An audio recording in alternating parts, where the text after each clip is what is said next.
Me, your host, Daniel, and Stevie P are sitting remotely with one another to discuss the last week's sporting fixtures, or the upcoming sporting fixtures, last week's results, and all the talking points in between. Stevie, how are you doing? No, I can't complain. It's pretty hot down here, to be honest. So it's been a bit of a rough few days, especially on the cricket field. But another good weekend of sport.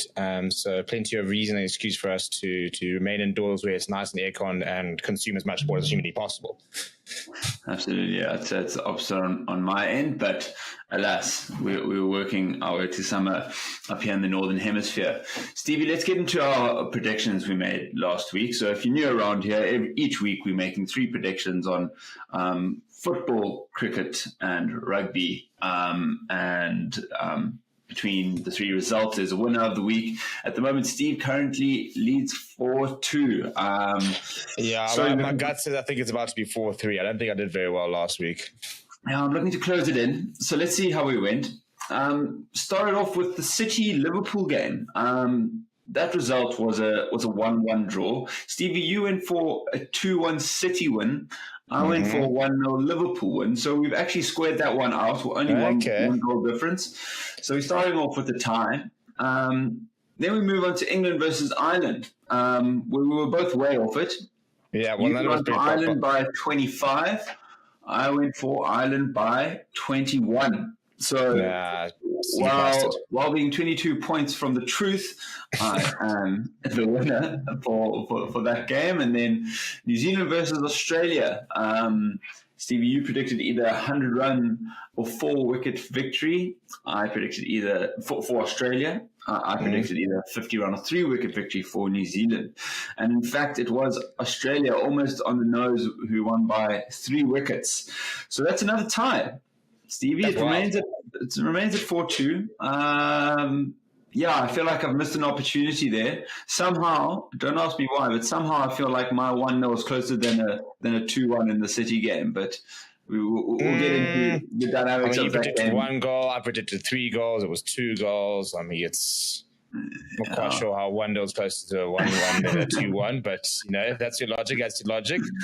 Yeah, I feel at least I'm mentally closing the gap, between 1 and 2. So the scores remain 4-2. I'm closing in slowly. I just took a little bit to find my feet. Granted, the only win of the week that I was still 22 points off the Ireland game. Yeah, that's wild. But while we're on the topic of rugby, wow. What a weekend of 6 nations. I mean, all of them, or at least for the Italy, Scotland, England, Ireland, unbelievable down to the wire, and Wales, France, at least up until half-time, we thought it looked like it might be another 1 or 2 point game. Let's take us through those, Stevie. Yeah, look, I was lucky enough to be in the watchalongs for those games, and cheap as me. I mean, the 2 best test matches of the year so far for me. Proper test match rugby, small margins, very controversial calls, for example, and that's what you get when you get, games which are, so close that, the small marginal things suddenly become so big. I'm frustrated at Scotland, and we've said this every single week, and I sound very much like a broken record because I just, we were so close to having what would have been a 6 Nations final this weekend. And Scotland could have set that up if they had beaten Italy. But as someone who's been a staunch Italy fan for the last few years, saying that, no, this Italian side is special and it is getting a lot better. It's such a watershed moment for them to be able to go and beat Scotland, who going into last weekend were considered the second best team in the Six Nations at the moment. So it's massive from them, and they had to earn it. I think Scotland once again proved why nobody sort of takes them almost seriously as like a top sort of 5 or top 4 side in the world, because they've got that sort of second half, they've got that inconsistency in them, and we saw that. In that second half, where they couldn't really string things together. But I mean, the pace of play. I mean, guys were absolutely knackered at the end there. I mean, Scotland were trying to attack. I remember it went to Cameron Redpath, who'd been running hard and true all game, and you could just see he just had nothing left in his tank whatsoever. Yeah, no, absolutely. I mean, for those who missed it, Italy going out and winning that 31-29, and I think for me, the biggest pivotal moment was that disallowed try that that Scotland had. It really looked like that was just them breaking away. I think that would have been a 12-point lead, I believe, at the time in early on in the second half. And it's you underestimate what that can do mentally to an opposition trying to then cause a fight back. I mean, to be honest, Italy were actually quite lucky because from the penalty that they got after that disallowed try, Garbisi misses touch, and then another bad kick from Scotland, but then Italy straight away go on to score that try, which then makes it, I think, a 2-point game. And no, it's amazing how I said that small moments just is entire games, and it just completely flips. I mean, I was watching Marty's UJ this week, and UJ were playing really, really well. They were looking to come back, and they kicked for touch, and the Marty's wing kept it in touch in inverted commas, and they actually went on to score. And if you go look at the replay, it actually stood in touch. I mean, UJ had all momentum, and you felt UJ had scored. Then they would have gone to complete the comeback, and instead they got hammered 55-22. And it's like that one small moment, which all of a sudden, just changes the entire thing. The entire outcome of the game. But really, as you said, let's sing Italy's praises here, because they've deserved every bit of that result. It's been looking like it's coming. I would love to see them almost play England again, despite England putting up a world-class performance this weekend. But hats off to them. Garbisi's slotting the kicks, bar one, which was probably one of the easiest ones. And actually, what I quite liked about it is it wasn't a massive kick, but he actually gave the tee to, I forget who it was, but he gave it to someone else on a bit of a distant kick, just to show that, it's not really an ego thing at the end of the day. I think it was the scrum. I think it was Page Reload. And actually monster of a boot, but I think what I did enjoy was his first kick when the ball fell off the tee. Having a little tackle to himself. And you could just see him, literally just walking away, just laughing to himself. So it's nice to see that I think he is somebody that enjoys his rugby. You see players, and it's often the very talented, prodigious sort of maverick type of players who you can just see just love what they do. They're not that set. I mean, Finn Russell's a bit like that as well. You can always see there's a bit of shithousery involved in them, and then they can have a laugh with themselves. And I absolutely love watching that, because it's the kind of personality you want to see in the game.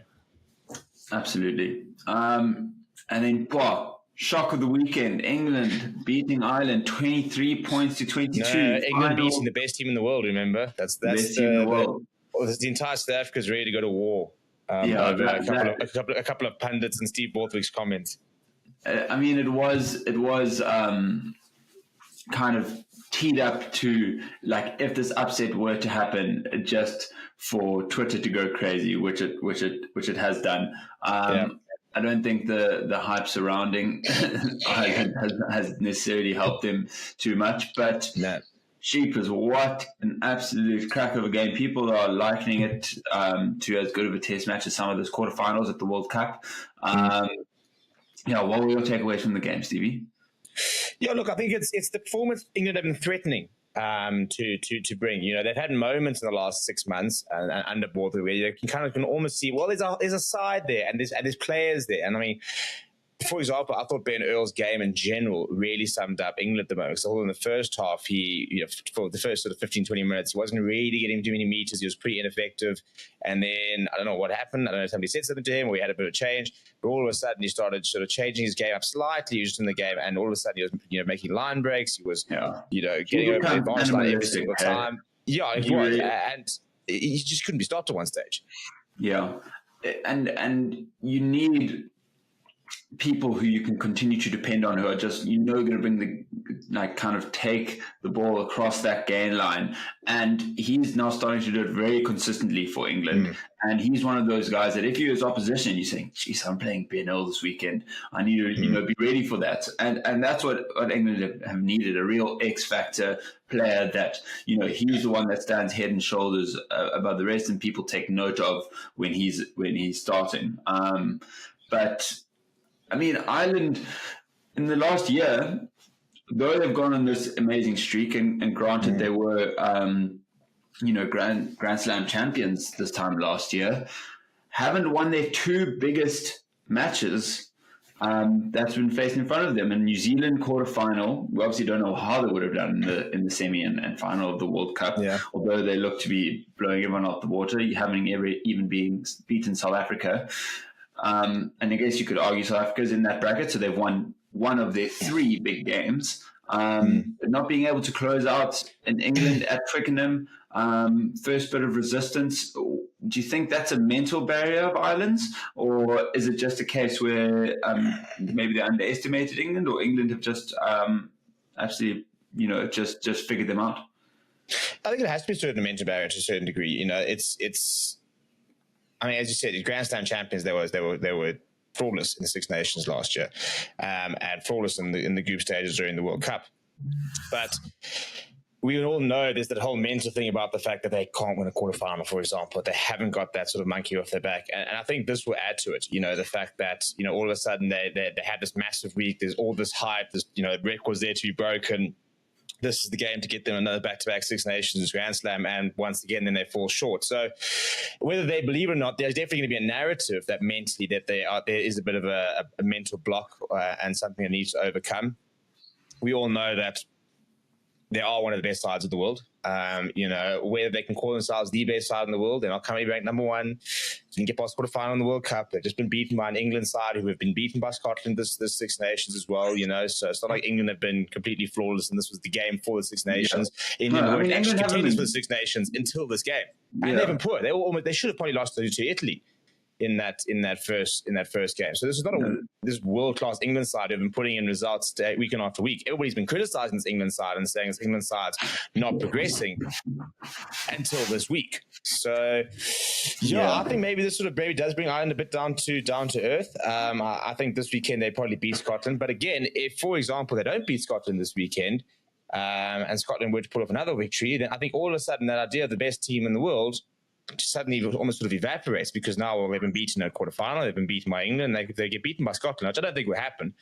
But it's amazing how you can go from being this untouchable side to being brought down to earth very, very quickly. Yeah. To be fair, it's obviously not the players themselves calling themselves that, and it is just kind of a hype around their play. But I also don't think they haven't been putting 50 on every single opponent this Six Nations. You know what I mean? They've been very good.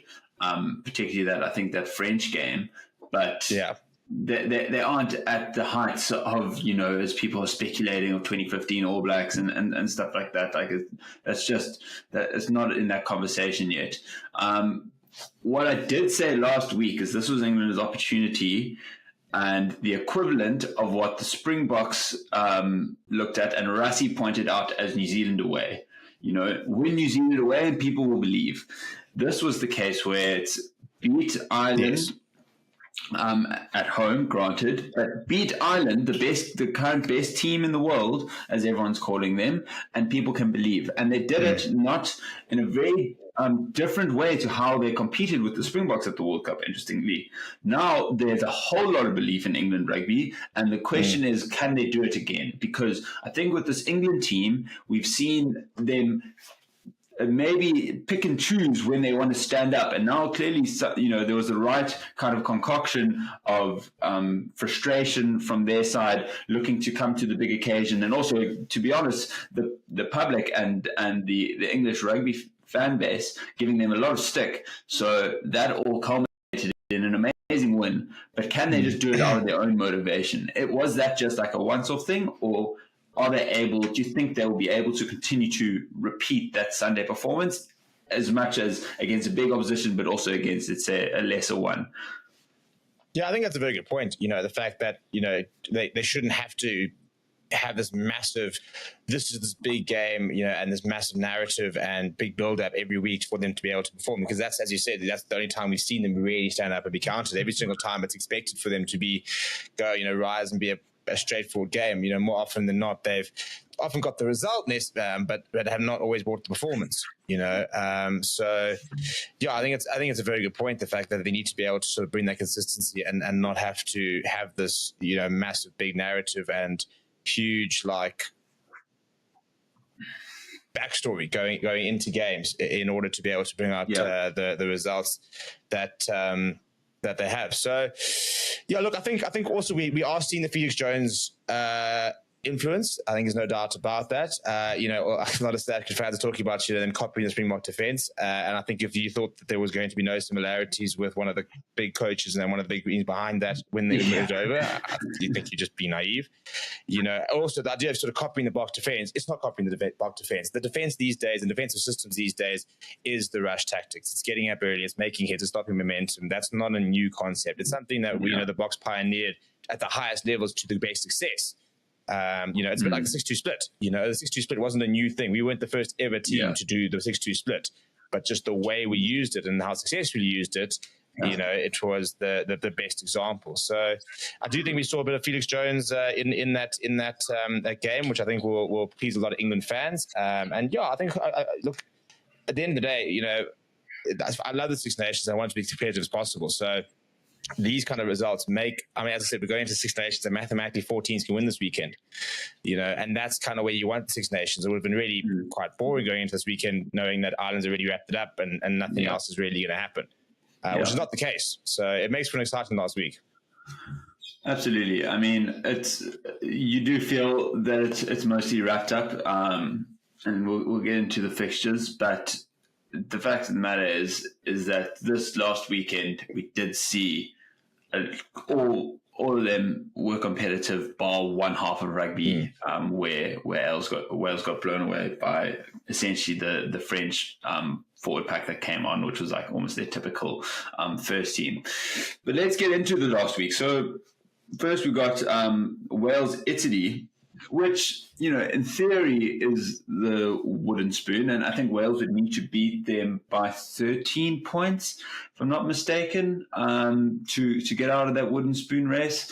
Then we've got Ireland versus Scotland on St. Paddy's Day in Dublin. I mean, that's going to be a hell of a test for Scotland. And similar to the England game, I think this could define the Gregor Townsend era. I'm becoming somewhat skeptical of his tenure, and I appreciate what he's done for Scotland rugby, but I worry that they're not going to be able to kick on and go kind of above this. So I think a massive performance here will kind of set that and kind of set that straight. And then obviously ending off with France versus England.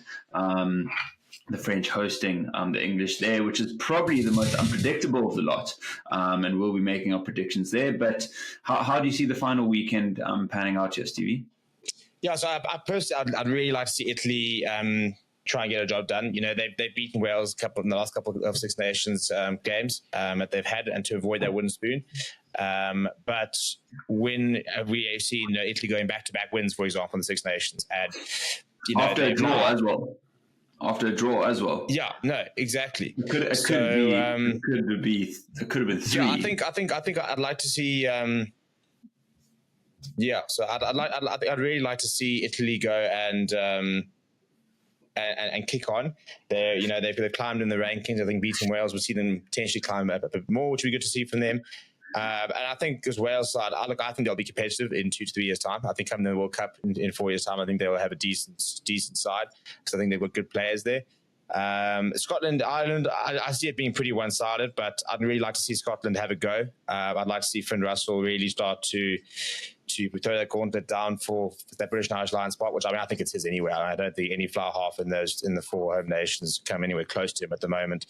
But that France-England game is an interesting one because France, for me, has been tremendously poor the Six Nations, and then had a pretty good game this past weekend, but against a struggling Welsh side. So I think this would be a good gauge just to if the England team has really stepped up and whether they're that competitive, and is this France team back, for example, or at least half back, or was it a bit of just a flip performance against the poor Welsh side? So I think that for me is going to give me the most information with regards to where teams are with that game. I think the Scotland and the Ireland game should be fun though. I think, as you mentioned, the occasions and Paddy's Day, 2 teams that like to attack, 2 teams that can score really nice tries.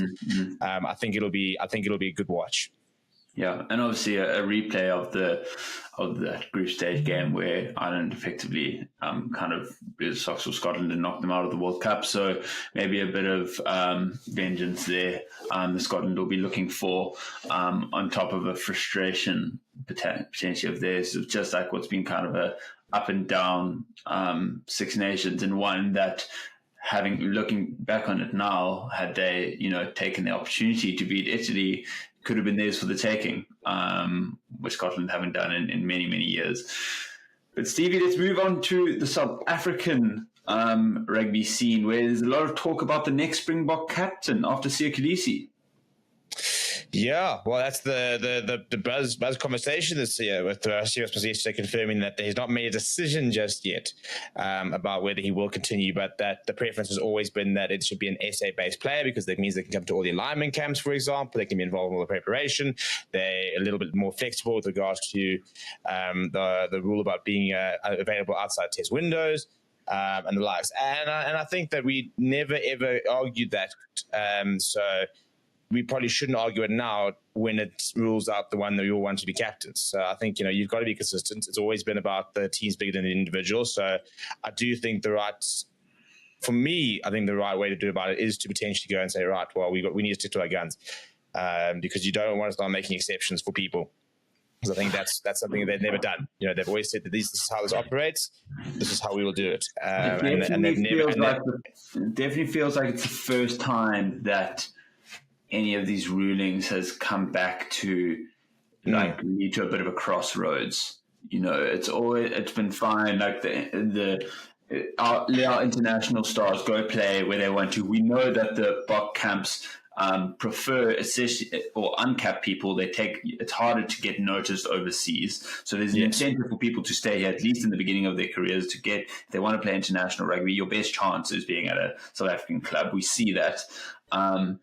But, there's freedom to, go explore and, make the most of your career and earn more in Europe once you kind of, set that foundation layer. But this is like really the first time that there's no obvious next candidate for the spring of let's say a suitable age for the Springbok captain. Yeah, so I think that's probably where the issue is coming, more so than him being removed as captain. For example, if you had Handré Pollard playing at the Bulls right now, everyone would be like, okay, cool. Well, see, your time is done, and Pollard will take over as captain, and Bob's your uncle. If Kitshoff was still maybe playing in South Africa, I think he becomes a very good candidate for captain. So you think of South African-based players, your immediate options are obviously Eben. You've got Bongi, for example. The Kanya so you got those three for me who are the leading options. Somebody made a very good point saying, well, does the Kanya even start these days? He's had a reasonable season, but I wouldn't say he's had this sensational season. JC Creole was phenomenal in the World Cup, so I think there is a conversation to be had about whether he walks back into that side. People are speaking about how close your captain is to the ref, as well, which is why they've often gone away from the Kanya and that's why we've seen, for example, Deon Fourie getting was the captain in the dying stages of the World Cup, and we had Handré Pollard on the field. So I think Eben probably is the leading candidate, although I'm hesitant about giving it to him because there's that old football sort of thing where you don't captain your weapon, will captaincy bring out the best in him? Is it something that he's fantastic at? I think that Eben has always been a natural leader in the squad. You see it behind the scenes. He's immense for the entire team. I'm not sure whether I want him as the referee point of call, because we want to see the enforcer Eben out there. We want to see him towing the line, pushing the boundaries, and my only worry is that it does the captaincy mean he has to almost sort of bring himself back a little bit and be a bit more diplomatic, whereas the Eben Etzebeth that had added a toe over this and was hyped like that, that's our favorite Eben. Yeah, of course. Like I think, to be fair to Eben, I mean, the way he's transformed his game and gone from like the enforcer hot-headed person to the one of the top three rugby players at the last World Cup has been because he knows how to pick his moments and he knows when to enforce and how to be diplomatic. I would probably pick him or Lucanio as my next captains, and even if it's maybe getting into co-captainship is a little bit complex, but I think if you look back at actually when Siya was made the Springbok captain, Eben was at that point the captain of Western Province. And Eben was actually Springbok captain before Sia, but he was just told that it was like an interim. It was in that interim phase where Sia wasn't quite announced yet. And well, it was always supposed to be Warren Whiteley until he got injured. You know, he was set to be a World Cup winning captain. Warren Whiteley, my poor lad. Warren Whiteley is probably South Africa's most loved South African player, or the most loved Springbok player with the least amount of caps. Everyone loves Warren Whiteley, bro. The promise that he showed, and we just did not get to see the fruits of that labor, unfortunately. But yeah, I think for me, to be honest, like I do get the ruling, and it does seem like it's been clear in the sand. For me, I just think, how do you not have Sia as a captain? He just transcends anybody and the whole team around him. There's no one that even compares to like his leadership abilities and the way he can galvanize a group.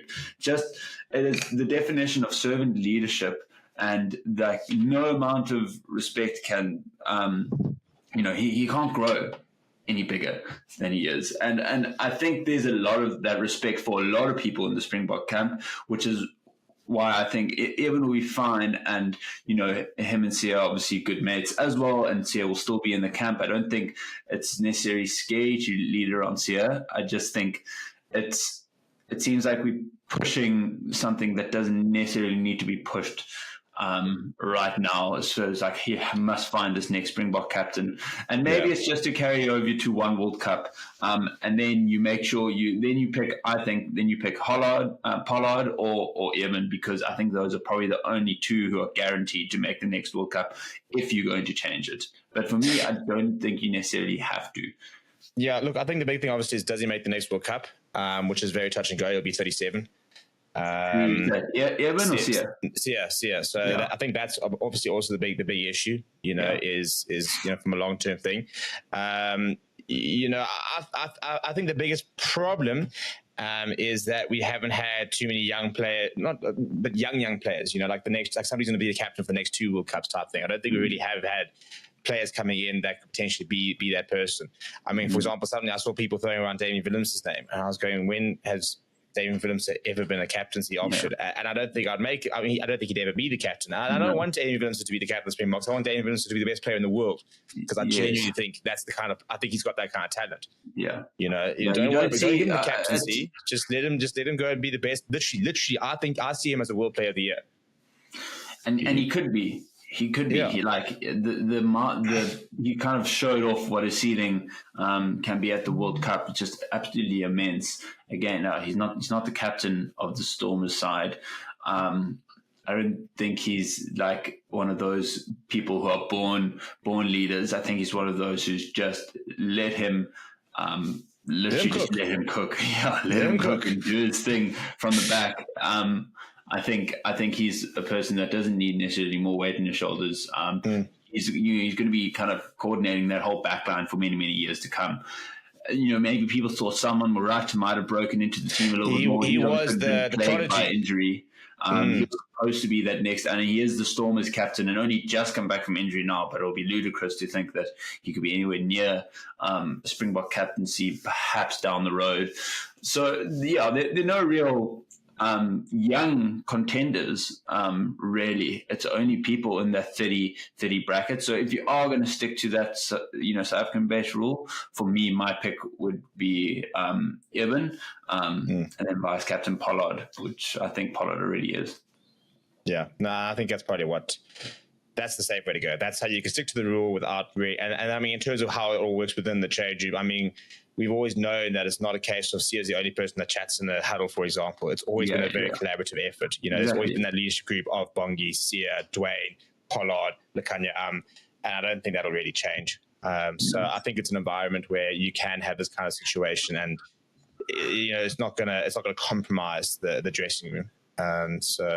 Yeah, absolutely. Well, Stevie, let's move on to the football from last week. We had some big matchups. United winning 2-0, 2 pens at Everton. Tottenham with a massive victory against Villa, closing in that gap for the top 4 race. Arsenal squeezing out a win versus Brentford in the 85th minute. Kai Havertz goal. Chelsea winning 3-2, and the big one of the weekend, Liverpool City 1-1 draw. Yeah. Oh, I mean, I was in Italy, so I wasn't even able to watch the game. I was following live updates on Twitter, but I've watched the highlights many times. I really feel like it was there for the taking for Liverpool. As a Liverpool fan, I'm just so disappointed we didn't get that job done there. Granted, City looked incredibly good, and they are an incredibly good team, and 9 times out of 10 you're going to take a draw versus them. I just think that we'll look back on that as an opportunity to win that Luis Diaz breakaway, to go in and just nestle that in the bottom corner.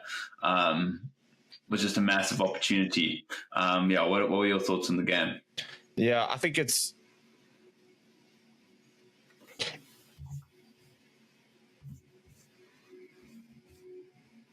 Sorry, I lost you a little bit there, Scotty. Now you're back. I think you guys probably should have won it. I think especially, City are not going to drop too many other points. They're a side that don't really stuff it up. Very easy running. Yeah, and so I felt you guys at home had to be braver, had to just say, listen, if we want to win this league, we've got to go out. And because to be honest, I think, 1 point versus no points, I think the gamble was worth it to get those 3 points to actually create the gap between City. I think it would have been worth being a bit more aggressive, because I think that, I just don't see City slipping. I look at the pre-fair, Arsenal don't look like they're going to slip at the moment, but we'll wait and see what's going to happen with them. But I do feel that I think you guys probably should have been a bit braver, to be honest, and just throwing the gauntlet out just a bit more. And I mean, to be fair, look at the injuries. When you think no Konate, no Salah, no Trent, no Alisson, like the boys are playing like on their last legs, and there's at least a week break. Jokes, I'm lying. We're playing in Europa League and then FA Cup playing tomorrow. So there's no real break. It's unrelenting, and the only, I think, 2 teams that could keep this up are Liverpool and City with the amount of injuries that are going on. I think Arsenal have as many injuries, they're going down, but Arsenal coming in clutch last night with the penalty win in the Champions League. I was watching every minute and enjoying every minute of just watching those Oaks run.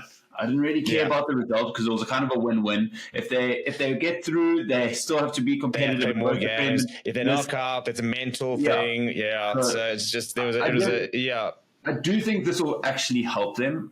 I mean, that sounds a completely stupid stake. Of course, getting through is going to help you, but I do think the mental, mentally, they are continuing to win hard games.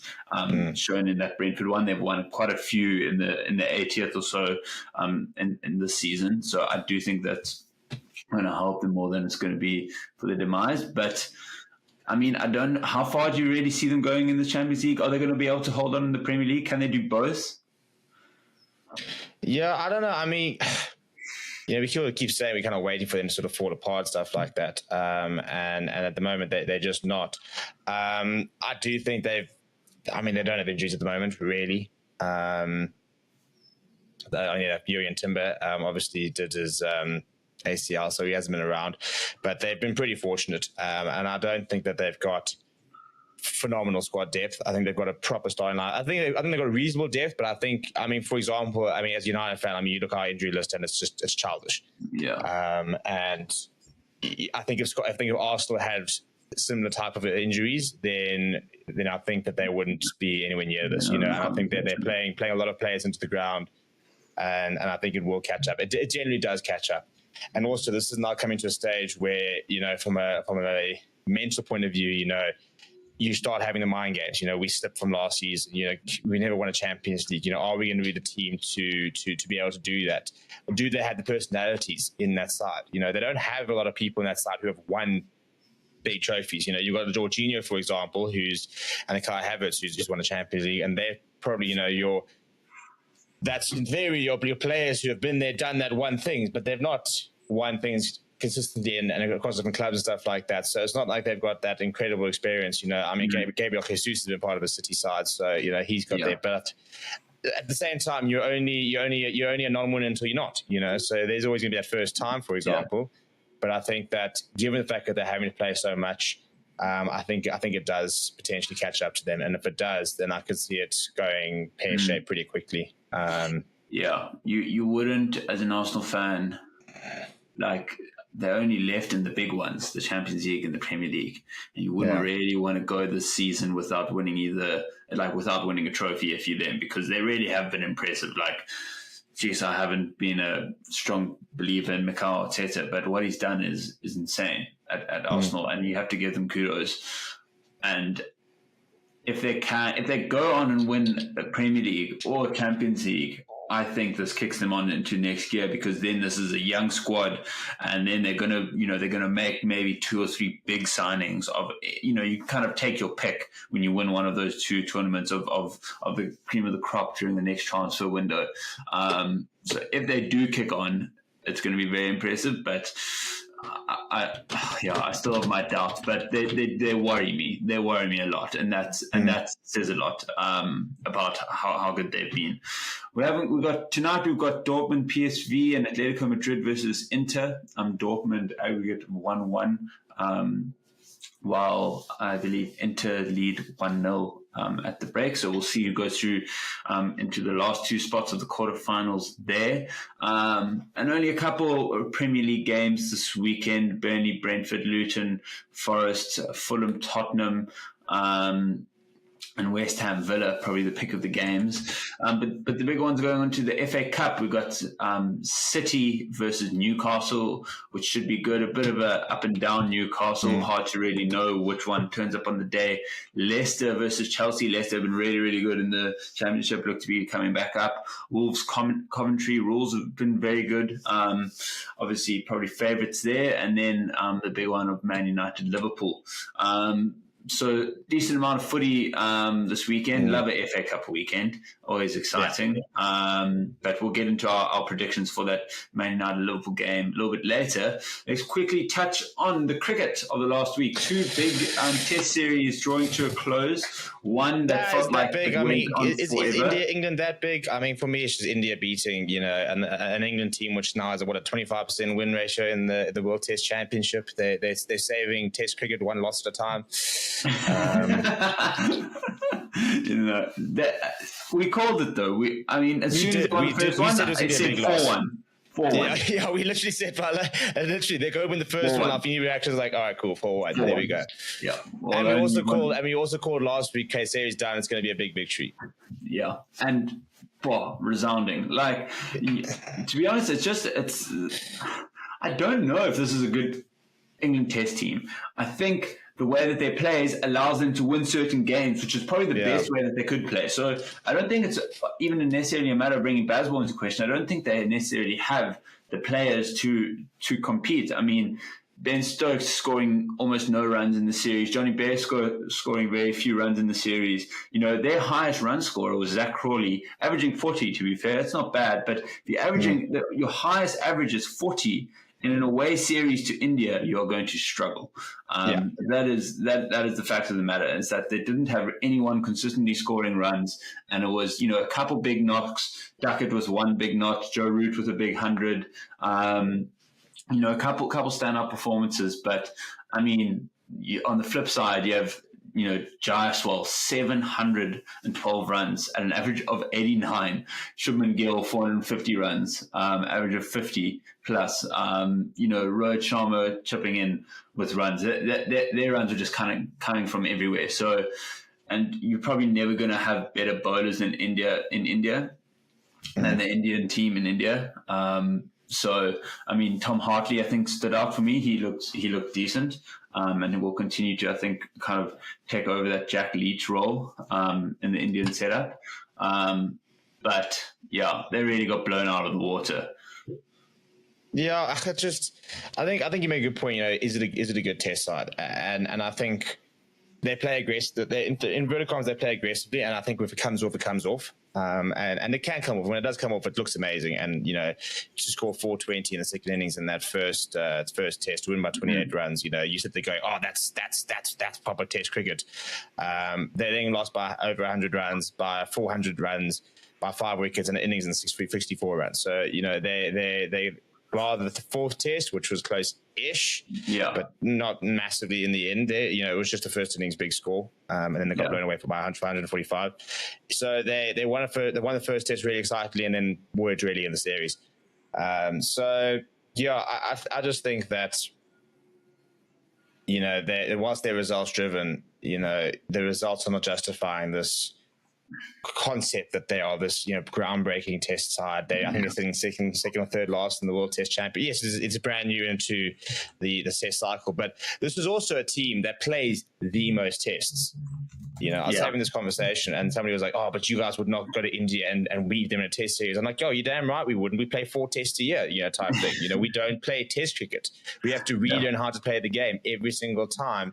It happens, England have played 10 tests. We don't know which people are in form. We have no idea who's in form. We had our test series now, and against, and now you have to sit there going, all right, cool. So who's our test team? Well, it's in August, the next time you play test cricket.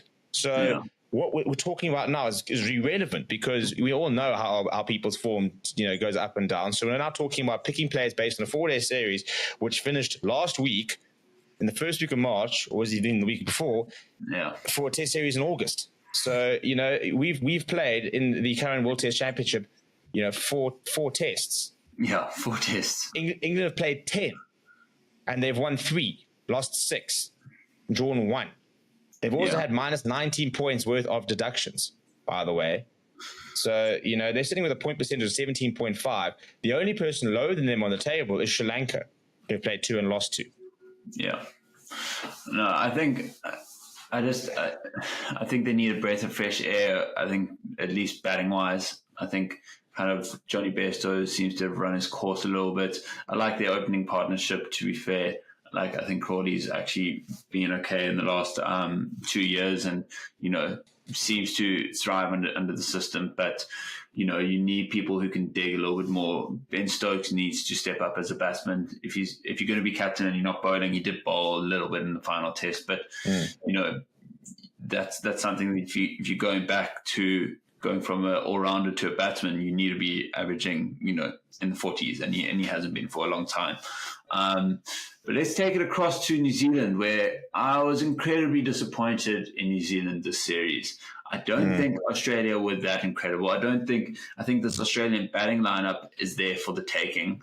And they've allowed them back into what feels like back into 2 tests. Crazily, I think player of the series is Matt Henry.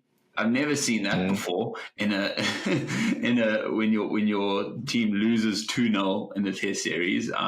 If you get player of the series, I mean, you look at Cam Green, got 238 runs with a couple of wickets in between. It probably would have gone for him. Alas, essentially Australia chasing down 281 with 3 wickets remaining. Just such a clutch knock from my boy, not my boy. Careful. We like him, but we can't call him our boy. He makes Australia harder to dislike, but that's about as far as we'll go. Yeah, but he is just got to be the most clutch number 9 that there is. It feels like he can never score runs when they're on top, but as soon as they need someone to hold the fort, he is there. He just gets behind every ball, blocks. King at getting it down to third man for single, get the other hook on strike, and fair play to Alex Currie, who actually hasn't been in the runs recently. Pretty much none of these Australian batsmen have been in the runs. A 90 from Arnis also in the first innings, who has also been struggling. Under a bit of pressure. Yeah. Under a lot of pressure. Also, this thought was ludicrous to think that people wanted to drop him being the only 20-something-year-old in this team, other than him and Cam Green. He is, and you know what he's capable of. You can't drop someone like that. And Mitch Marsh also standing up with an 80 knock of 80, but just New Zealand don't have that cutting edgeness about this team quite like they did a couple of years ago, where it feel like they would put this away. Whereas Australia just feel like they believe in their players so much, or their players just have this innate belief in themselves, maybe an arrogance that just allows them to play so much more freely. And even when under, really under a hell of a lot of pressure, both times in their innings, there were quite a few wickets down early on for under 100 runs. I think it was like 5 down in both scenarios. They didn't falter in both times. They managed to get, over 250 runs. So you got to tip your hat to Australians going away and getting the job done on both occasions. Yeah, I think it's the opposite of England. I think we talk about England not being a good test team. I think you look at Australia and individuals' performances have kind of sort of dipped in things, so especially the batting. Some people have, but there's so much. It's a good test team. There's someone who stands up every single time. Yeah, it's very rarely that there'll be that blowout innings, and there's just when last did you see Australia crumble to like less than like 150? I can't remember the time. Their bad inningses get them to 200 plus every time, and that's their worst innings was 164. Yeah, that was their only failure in inverted commas, in the entire series, and even that had Nathan Lyon scoring 41. So that's the thing. That not even their batsmen fail. Their bowlers clutch up. I mean, as you mentioned, that Pat Cummins innings, to get them there, and Alex Currie coming through with that.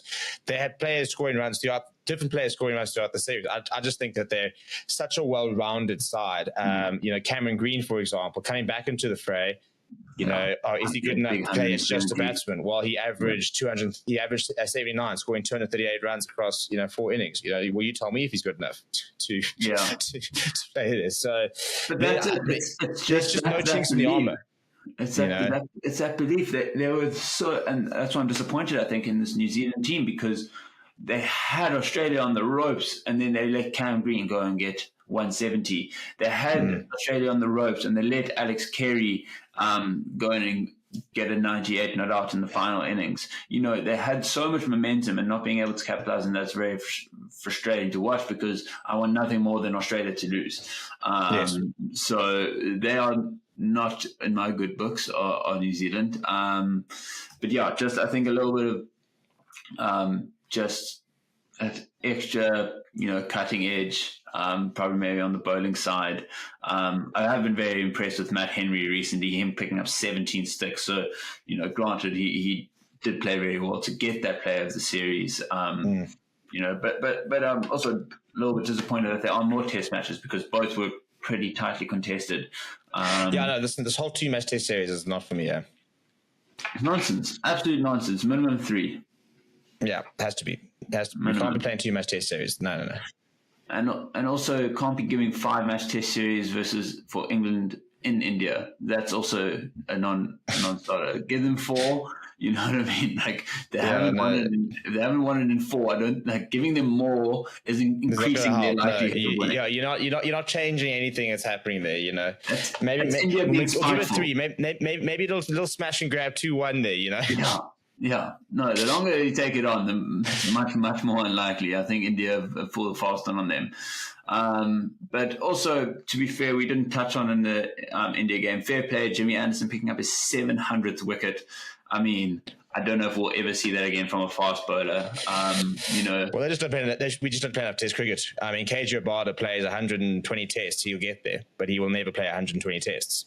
So I mean, even that's I think quite bold to assume, considering I think the way Jimmy's got there, obviously you have to play. He's closing on like 200 tests now, but I think the way that he's managed to keep himself injury free throughout his career, and just still remain to adapt to kind of Well, you said how often does KJ Abada miss a test? No, he isn't. But typically with fast bowlers, how often do you see them drop off later on in their career? So we don't know if that will come up with KG. Hopefully it doesn't. I mean, we saw how Dale Steyn quickly went from quite an injury-free player to someone who could not get fit at all. Yeah, but I think the main point is that Rabada's been playing Test cricket for 7 years, and he's played 62 matches. Yeah, that should have been well over 100. I mean, he's taken almost 300 wickets. So, if he had played, as I said, if he play, I think he plays. He should probably have played about 100 Test matches by now. Maybe at least 80, 90. And then he'd be sitting on 450, almost 500 wickets. So then he could be in contention. I mean, his strike rate is 39.2. It's disgustingly good. It's ridiculous. It is ridiculous. But yeah, Stevie, let's move on to our predictions for the week. And I believe it is you to start. We are starting with the Titans versus Lions. Yeah. Interesting game. Very, very interesting game. We do have the T20 challenge currently happening down over here. I think actually I'm going to watch the game one in the next week or two. Actually go and check out and see what's happening there, because it's a cool tournament at the moment, especially because all the IPL players are currently still here, the South African ones. They haven't departed just yet. So we've got your table versus, for example, I think it was last week Friday, we had KG Abada playing in the same game as the very prodigiously talented Quinn Mapaka, who is part of the Lions series, by the way, and is already one of the leading wicket takers. So that's quite exciting. I think the Lions are 2 from 2. Ryan Rickleton is picked up where he left off and currently leading the stats. He's looking more like an ODI batsman than a Test batsman all of a sudden.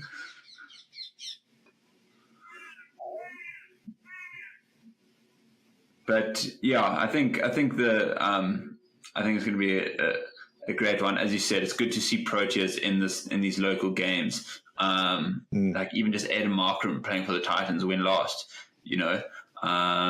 exactly. But Stevie, I want to hear what's the prediction then coming from your side?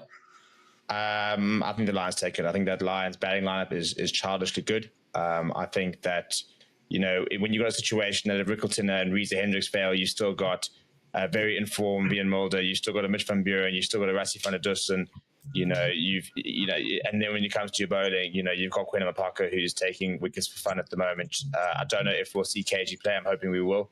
But Bjorn Fortuin, we all know how useful he is with the ball, for example. Junaid Darwood's taking a couple of sticks and stuff. So, yeah, I think at the Wanderers, I've got to back my boys. So I'll go Lions with T20s are so difficult to call from a margin point of view. So difficult. So I'll go with, I don't know, a 20-run victory, maybe 15-run victory, or 3 wickets. 15 to 3 wickets. I'm gonna outdo you here, Stevie. I think they're gonna go. I'm also gonna go Lions. Okay. I just think that batting lineup is deep. I think I'm gonna go for 25 runs or 5 wickets. I think Lions have been kind of the premier local South African team for a couple of years now. Bit of a rivalry. Titans typically probably held that spot often, and it's gone between these two teams probably in South Africa the most. But yeah, I'm seeing a Lions win, probably a little bit more than you. That's why this is the advantage of going second. But let's move into England versus France in the final week of Six Nations. What are you saying? I think France take it. I think that France at home have a lot to prove. No, I think they do, and I think that England. I think there'll be a hangover for England.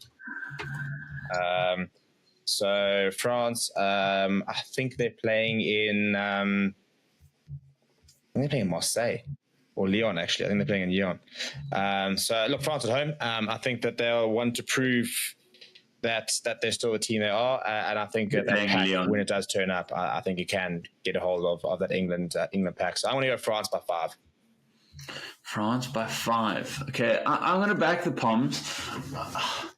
I see where you're coming from. Like, it would be very English and this England team to have such a big performance and then to back it up with something just so mediocre.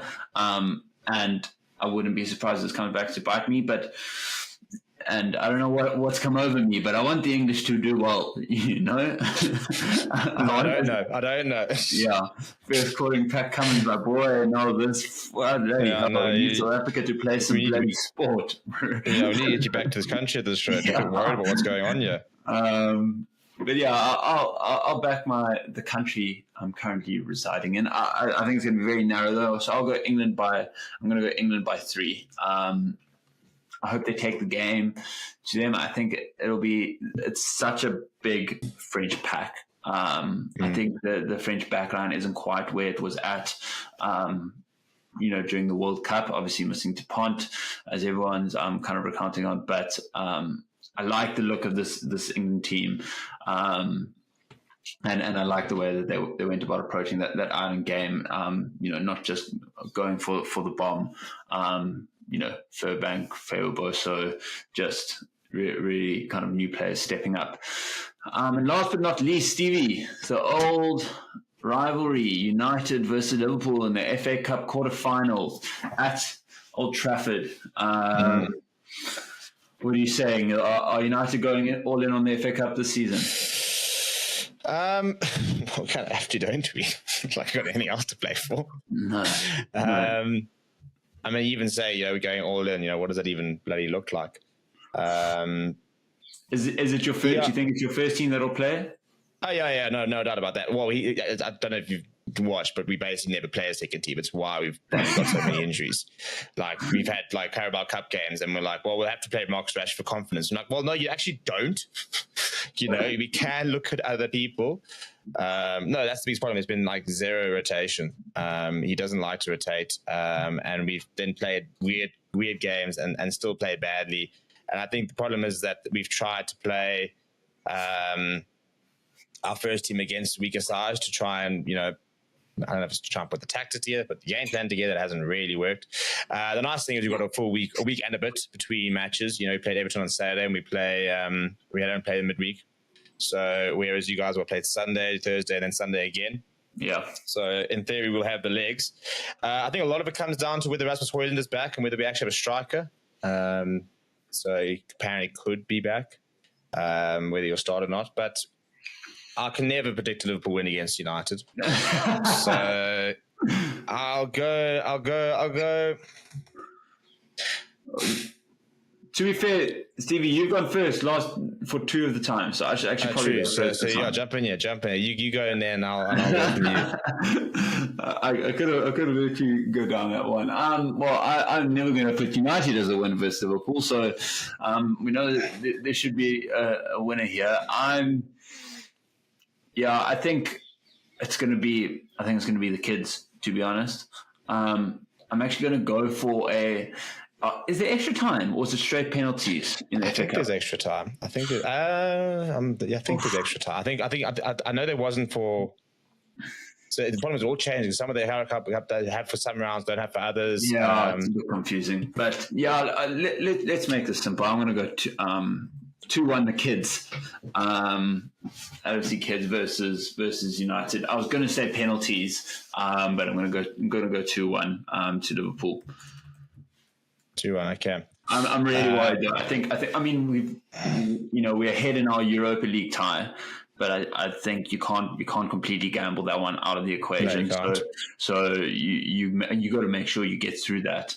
And then a Thursday-Sunday turnaround is nuts. At least they, the first one on Thursday is at home, and then United's, a bus trip away rather than having to fly across Europe to go somewhere.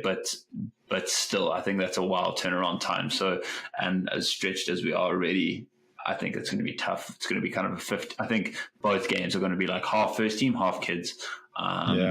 But yeah, that's my prediction. I think I'll match you with United. I think because I've got a bad feeling we'll concede. I do think we can find two goals. Marcus Rashford, knowing him, he'll either drop an absolute 0 out of 10 or he'll bang another goal of the season contender.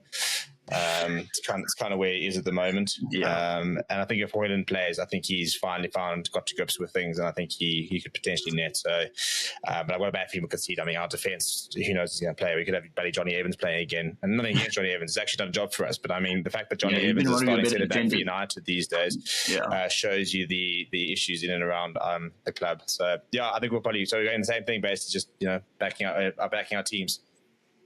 Okay, you're also going 2-1. 2-1, yeah. Okay, 2-1 United. Okay. Well, Stevie, the scores on the doors. We'll be back next week to reflect. But yeah, I mean, a massive weekend in the rugby and football world, and it'll be the end of the Six Nations, which feels like it's been around forever. To be fair, those two non-Six Nations weeks, I think, need to be abolished, personally. But that's not a decision that I can make currently in this chair. It's not right now. Maybe in the future. Yeah, one day. But Stevie, thank you so much. Great show. Lovely to catch up on all the talking points. I can't imagine England cricket will be very happy with us. But hey, give us more test matches. Come play 5 test matches in South Africa, and we'll be happy. Come play in South Africa. Bring your baseball down here. Yeah, bring your baseball down here. Exactly. But Stevie, thank you very much. And everyone listening, appreciate the support. Please smash a like and subscribe to wherever you happen to be listening to the show. Thank you, everyone, and we'll see you next week. Cool. Thanks, Scott. Hello, everybody. Welcome back to Between Two Fans, where me, your host, Daniel, and Stevie P are sitting remotely with one another to discuss the last week's sporting fixtures, or the upcoming sporting fixtures, last week's results, and all the talking points in between. Stevie, how are you doing? No, I can't complain. It's pretty hot down here, to be honest. So it's been a bit of a rough few days, especially on the cricket field. But another good weekend of sport. So plenty of reason and excuse for us to remain indoors where it's nice and aircon and consume as much sport as humanly possible. Absolutely, yeah. It's opposite on my end, but alas, we're working our way to summer up here in the Northern Hemisphere. Stevie, let's get into our predictions we made last week. So if you're new around here, each week we're making 3 predictions on football, cricket, and rugby. Between the 3 results, there's a winner of the week. At the moment, Steve currently leads 4-2. My gut says I think it's about to be 4-3. I don't think I did very well last week. Now I'm looking to close it in. So let's see how we went. Started off with the City Liverpool game. That result was a 1-1 draw. Stevie, you went for a 2-1 City win. I went for a 1-0 Liverpool win. So we've actually squared that one out. We're only one goal difference. So we're starting off with a tie. Then we move on to England versus Ireland. We were both way off it.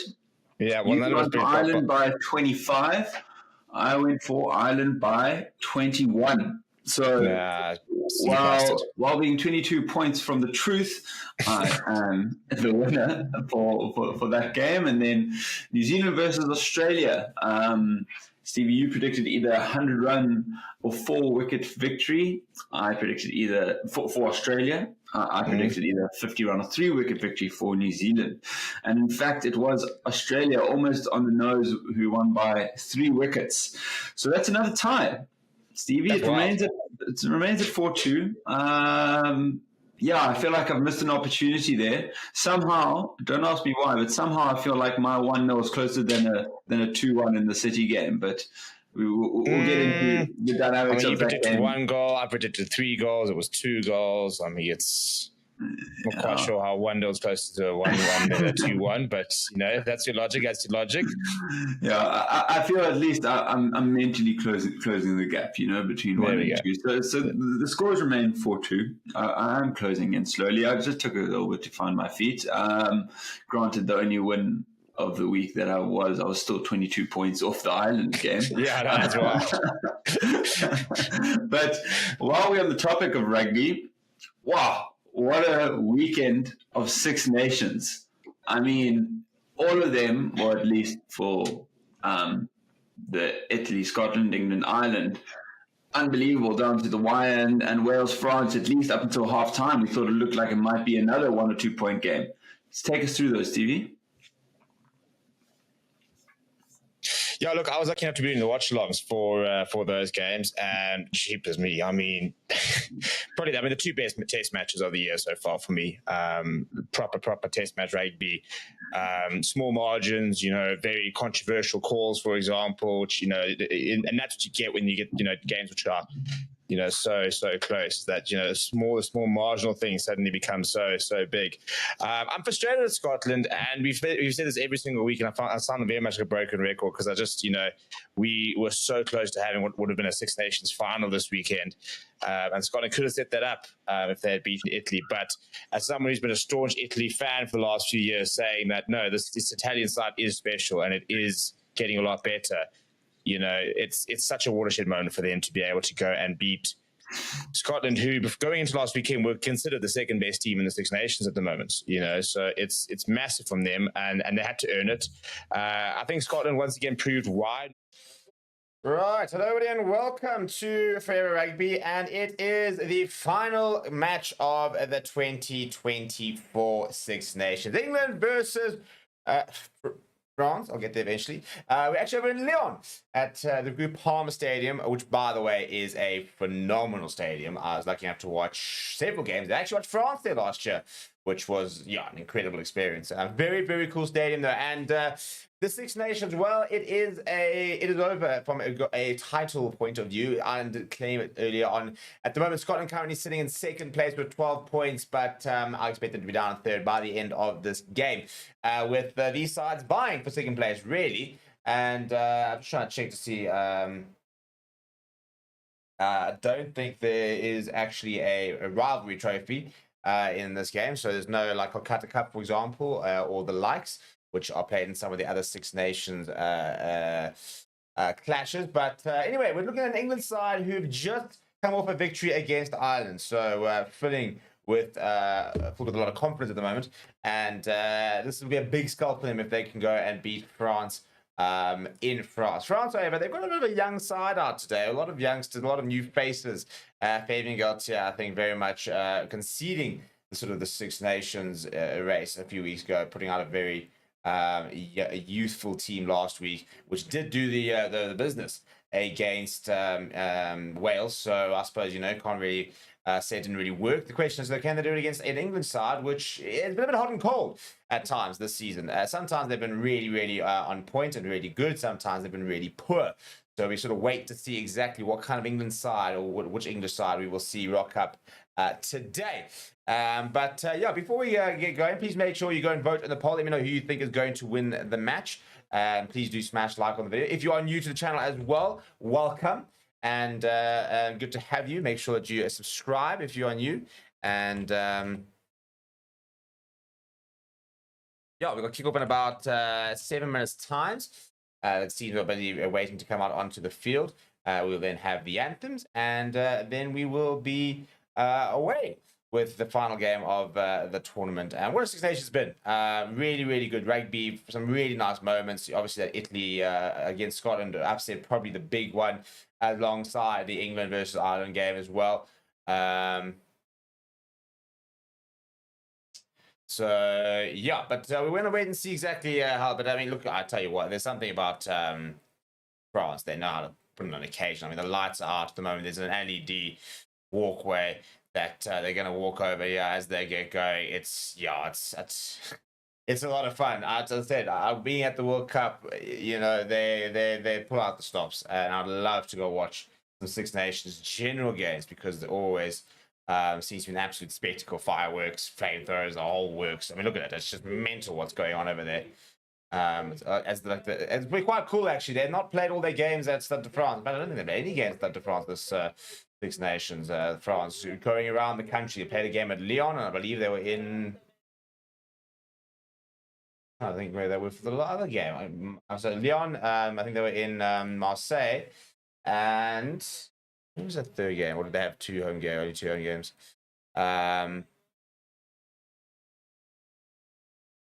But yeah, the teams are out. We're waiting for the anthems, and then we will have kickoff and wait to see exactly who will start and the likes. But then we go to the team, shall we? And if we start with the home side, which is, of course, France. The front row, Sylvain, Julien Marchand, and Unai Antonio start packing down over there. They'll have the support of Thibaut Clement and the very, very large Emmanuel Miafu, who made his French debut last week. He's 145 kgs. He's the New Zealand-born lock. He plays his rugby for Toulouse. Francois Cross, Charles Edward, and Gregory Aldred are the loose trio. Nolan Garrick, the young scrum half, gets an opportunity once again. Was back last week. Was very, very good. The 21-year-old Thomas Ramos continues in the number 10 jersey. Louis Biabari, Damien Peno, Liabara at the back there. Nicolas Deportiere gets another opportunity next to Gail Fiku, who looked a lot better last week. Off the bench, it is Piotr Mavaka, Sebastian Turfer for Fanua, George Henry Cologne, Romain Turfer for Fanua, Alexandre Rumat, Paul Boudinet, Maxime Luchu, and Yoram Mofanos, sticking to that 6-2 split of France. If we look at England, Edith Genge, Jamie George, Dan Cole in the front row, backed up by Mario Tolia, George Martin, Ollie Chesham, Stan Andel, Ben Earl in an unchanged pack from the side that beat Ireland a week ago. Alex Mitchell continues his partnership with George Ford. Elliot Daly is the sole change to the team with the result of that. Tommy Freeman switches to the 14 jersey. George Forbank continues in the number 15. Ollie Lawrence was a bit of an injury concern, but does start next to Henry Slade in the midfield. Off the bench, it will be Theo Dan, Joe Marler, Will Stewart, Ethan Roots, Alex Dombrandt, Danny Kerr, Marcus Smith, and Manu Tuolagi makes his return to the squad and will be looking to make an impact off the bench later on in the game. The French are underway, and then we will have kickoff. We've still got plenty of votes in the poll, so let me know who you are supporting, France or England at the moment. As kind of expected, most of the votes currently going the way of the French. England, not the most popular rugby team in the world.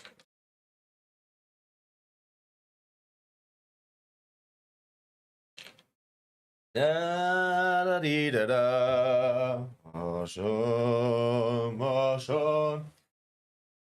Yes, the amount of times we listen to that anthem at the World Cup, during every game in the streets, just generally, that French anthem is sung absolutely everywhere. And what a rousing rendition that was over in Lyon. Oh, that brings me back memories looking at that stadium. I mean, I watched Wales taking apart Australia. We were actually in the stands for that one, which was very, very cool. Obviously in the media seats for the other ones.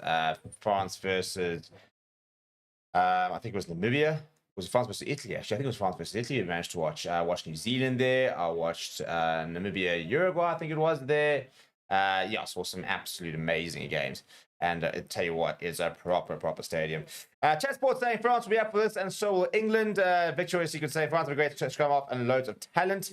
I agree. I think Nolan Garrick's a very, very nice player, and it looks to be a good replacement long term for Anton Dupont, who's currently completing a couple of side quests and playing over in the in the Sevens circuit. Yeah, I mean, he's just so talented. He can kind of do whatever he wants. Can Anton Dupont. So yeah, he's been good there.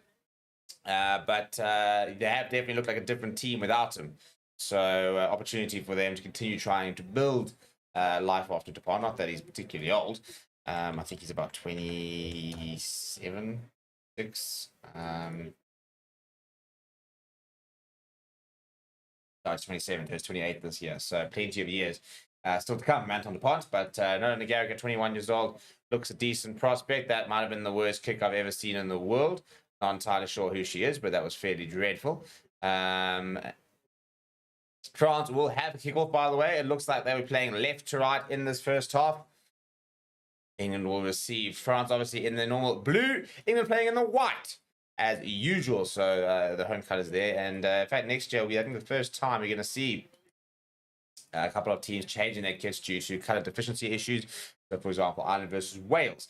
The away side will play in an alternate strip next year because apparently the green and the red looking very similar when it comes to those with color deficiency.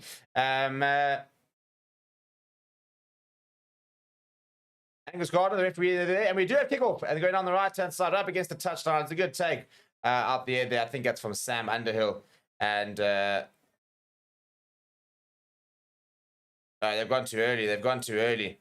Angus Gardner said 10 seconds to go, and Thomas Ramos decided, well, bugger that, he's going to get going.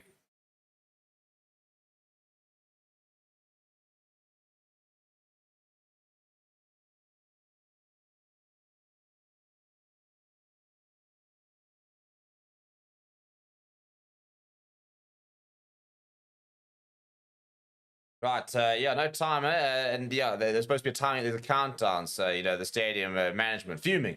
They have to count down from 10. So a bit of a test kickoff. And Chat Sports say prediction 28-26 France win. Hopefully it'll be a nice close game. Let's wait and see. And speaking of Anton Dupont, he's in the stands watching on as his team go ready to go toe to toe against the English. Right, now we try once again. They get on the right-hand side once again. This time a little bit more infield. And once again, it's a good take that from Ben Earl. And immediately look to clear down the lines into the hands of Borre.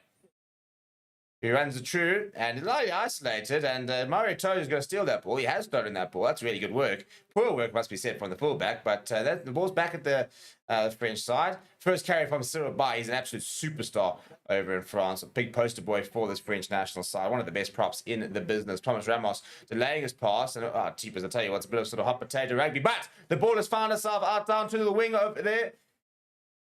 And thrown back inside by Debatera. Now Biabari, the exciting 20-year-old. Good early work here from France. Ramos going short to Murfant. Yeah, and the big number 5 lock gets up again. Ramos. Antonio looking to try and split a gap. This is really good work early on in France. Nice intensity, good tempo as well. Fires a 2-timer Ramos. Goes to Viel Fiku. Just straightens, gets away from one. He's going to be brought down by Furbank. Ramos dabs their head and it's into touch directly. That's pretty poor from him, and he's a bit frustrated with that. Having to deputize at number 10 is Thomas Rama. Obviously, usually plays at 15, but no man Intermac. And also Mathieu Jalabert currently injured as well. So he is into that number 10 jersey. Leo Barrow as well can also play there, fullback. Which is why you've got Ewan Mufana on the bench as a utility back and playing the centers as well as on the wing. Victoria Secret saying, Chow reckons France 30, England 15, saying lovely rain here at the Wild Coast. Oh, what I'd do for a bit of rain. It's been horribly hot in Johannesburg this week.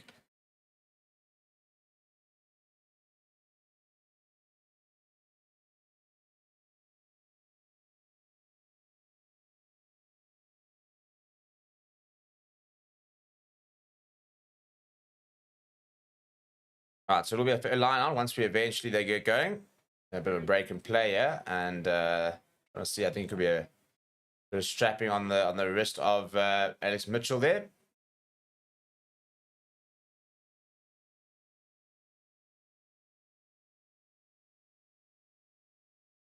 Right, he's eventually ready to get going.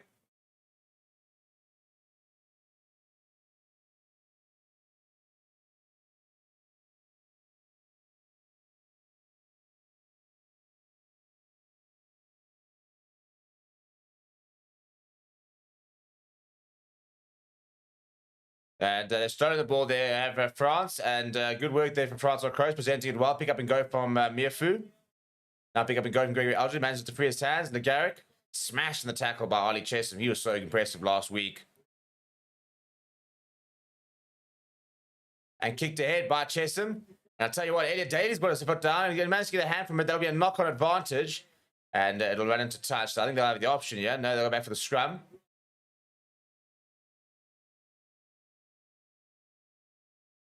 Yeah, Barrow there. Under a bit of pressure there. The 21-year-old full-back. Very, very impressive player. Plays his rugby for Stade Francais.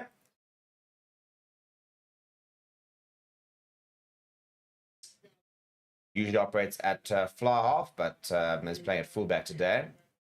Just a second game. Played for France under 20s for a couple of seasons. And tell you what, that cheapest me. I mean, 972 kg weight, by the way, for France. They are 60 kgs heavier than this English pack. And front row is 30 kgs. Second row they've got 30 kgs. That's all in Miafu. It's huge.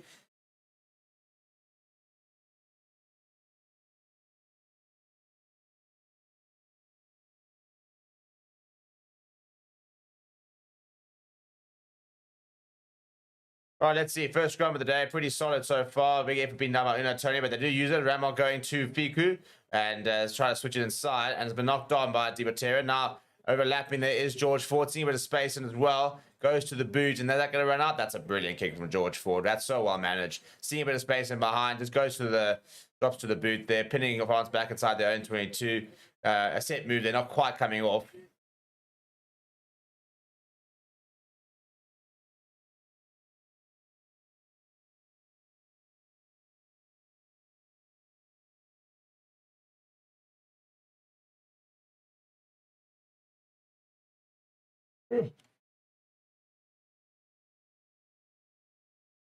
All right, Julien Marchand goes to Gregory. Sorry, it's Francois Currie in the front of the lineouts.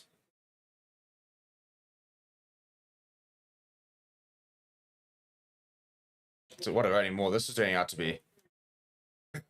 Meanwhile, Julien Marchand's getting stuck into Dan Cole. No, Nick Garrick wants to get going here. I think there's still a bit of scuffle going on.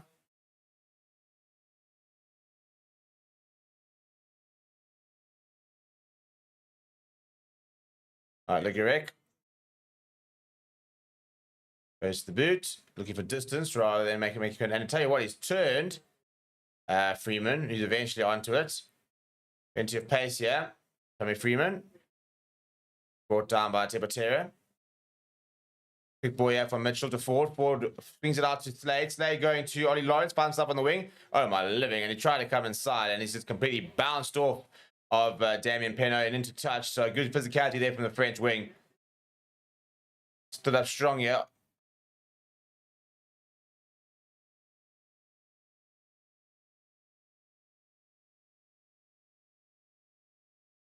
Ollie Lawrence is smashing out of Damien Penaud and out. So it's really good tackle that from Damien Penaud, who will appreciate that. I mean, he's a wing, not known for his physicality, more for the fact that he just scores tries for fun. But that was a nice contribution from the French wing.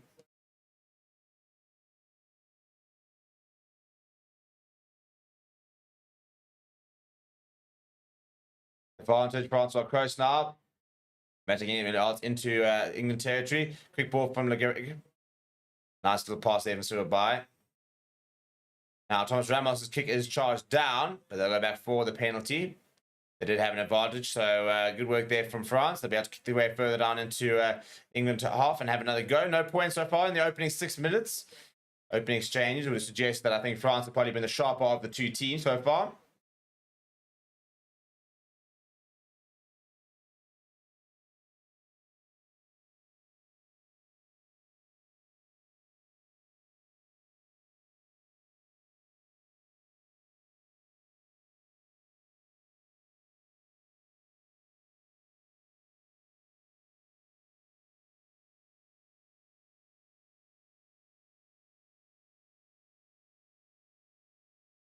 Right, so line out now for France, just outside the 22. Julien Marchand goes up, does Charles Oliver, comes down with it as well. Ramos with a gap for Damien Penaud, gets their hands to the tackle, but then loses the ball forward. Turnover ball here from England as Sam Underhill comes away with it. Good to see him getting through most of the Six Nations. Elliot Daly comes away with the foot, got that very reliable left boot, and he goes down the middle of the park. Thomas Ramos sees a bit of space on that right-hand side. In fact, it's pretty central, and George Ford decides to mark it. He's going to slow things down.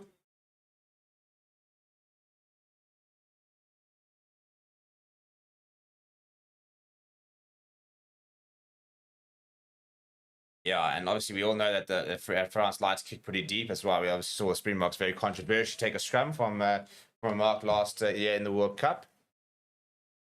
I think we're going to see a replacement here.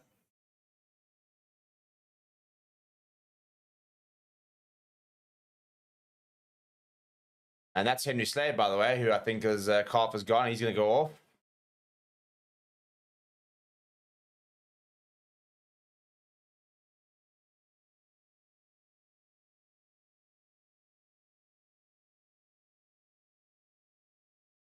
Yeah, so that's going to be the end of the game for Henry Slade from the looks of it, which is a big absentee because now England are going to have to play Ollie Lawrence at outside centre, I suppose. Which will be fine. But Henry Slade's been fantastic. I really rate him. And no, never mind. Marcus Smith's going to come on. That's a very interesting call.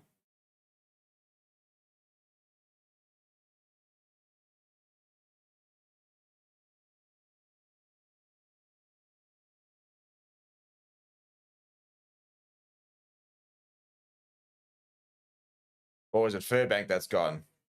Sorry, I lied. So Henry Stay was receiving treatment, but it was George Furbank who is injured. So Marcus Smith comes on at full back, which is a position where he's played a couple of times under Borthwick actually quite likes him there. Whether he will settle in there, it'd be interesting. But so it is George Furbank who makes way. So Marcus Smith comes on and will get virtually a full game at full back. So not quite his preferred position, but interesting to see how things will go with him there.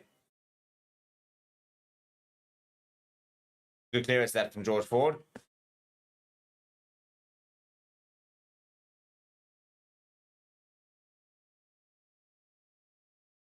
So Gregory Elgin at the midfield, the back of the line, tackled by Benno as opposite number.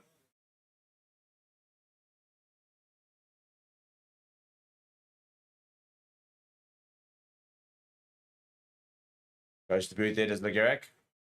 Good take that from Daly. And then hammered to the ground by Gregory Elgin. Good tackle that for the number 8.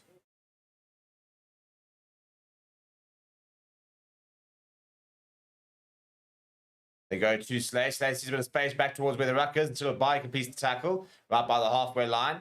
George Ford back in the pocket. It does go back to George Ford. He's going to go to the boots.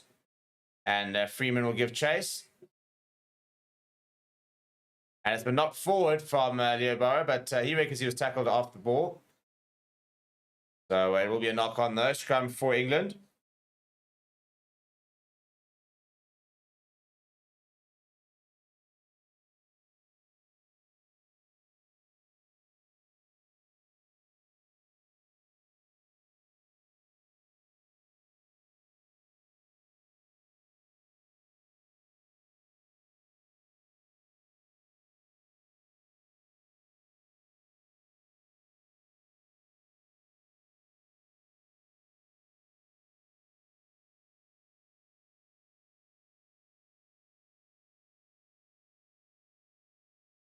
Right, another scrum here, as we mentioned earlier, massive pack here from France, but didn't really get much ascendancy in that first one. And we have a reset here. So, and if you want to see the weight differences there, you can look at Ellis Genge versus Unai Antonio. Dan calls it a big player, but he's not quite the size of an Antonio. Sort of by it's also obviously massive. Then you've got the Goliath, that is Emmanuel Mierfu. Charles sort of packs a decent punch.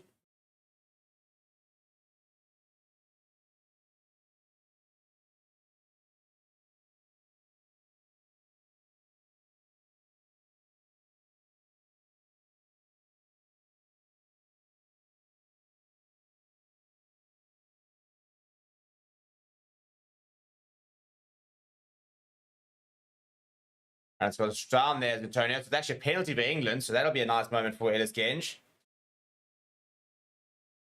Antonio just nodding his head there. He knows that he's lost his mind and gone down there. Was retired, was doing Antonio, and then been talked out of it by Fabian Gaultier, basically saying he's got nobody else, so he needs him to stay. So is playing, was not supposed to be playing in the Six Nations tournament. But I do think the international game is better for having an Unai Antonio in it. That's a cool player to watch. Obviously very physical, absolute unit of a man.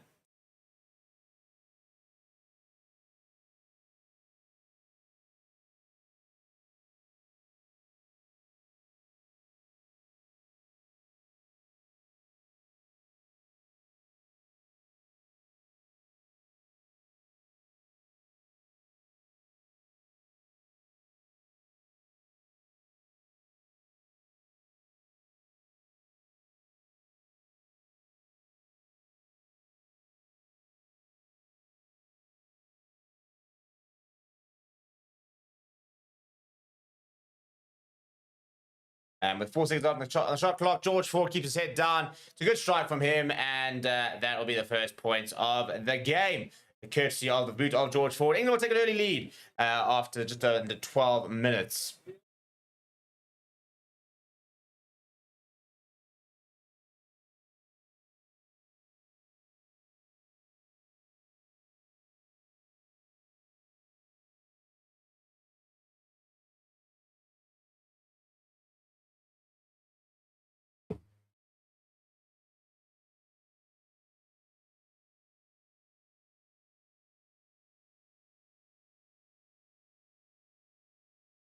Available for Mitchell at the restart there. Good restart for England. Mitchell hang this in the air.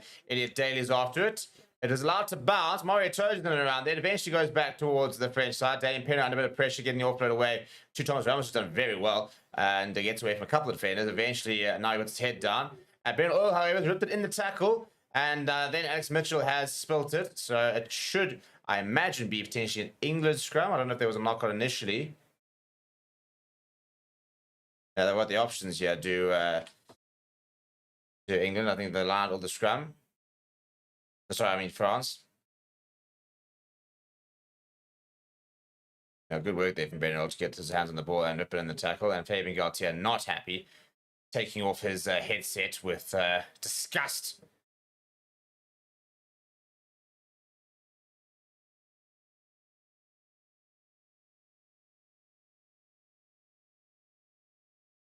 They've opted for the scrum you have, France. On the far right-hand side, Jess, so they've got the full left of the field to work with. Damian Penno is lurking behind. He's obviously somebody that they'll look to try and put into a lot of space with prodigious pace. But it's a free kick for England. This time, Tony, a little bit less amused. Overextending is what Angus Gardner has said. Early engaged, sorry, is the call. Lifts it high in the air, does four, but he's gone too far, and they will mark it, will France. Thomas Ramar underneath it.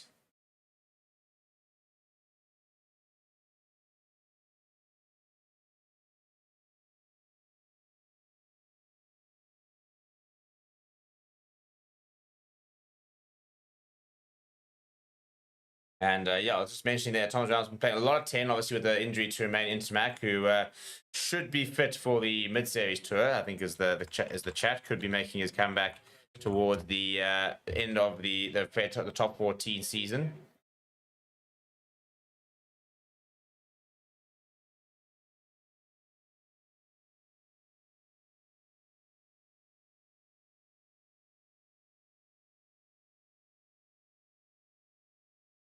But yeah, apparently Intermac could be back as soon as this month, towards the end of the month or in April, which would be good to see. Right, high from Alex Mitchell, and Damian Penham takes it well. The solid tackle came from Ben Earl, getting up there nice quickly, as is Sam Underhill.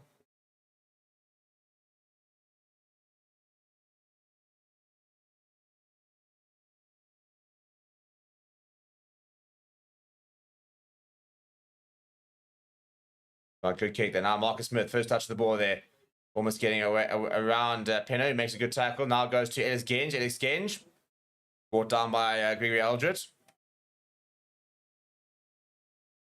Ball going flat to Mario Toji. He said, how about Una Antonio? I'll tell you what, I wouldn't like to run into Antonio. Now, for not too many options, goes to the boot. Daly is after it. That's a really good take there from Ramos. Being natural fullback means he'll be pretty good under the ball, as you imagine, and he is. Very good skill set as Thomas Ramos. Clement hit hard in the tackle there. Interesting not seeing him with a scrum cap.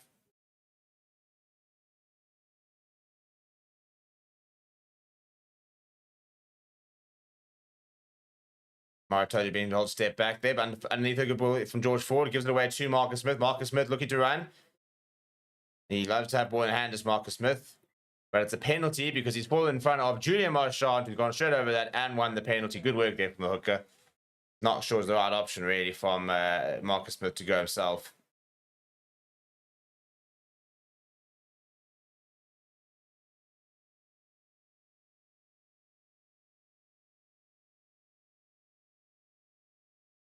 And they're going to take the points here, France. So probably a little arm wrestle at the moment between the two sides.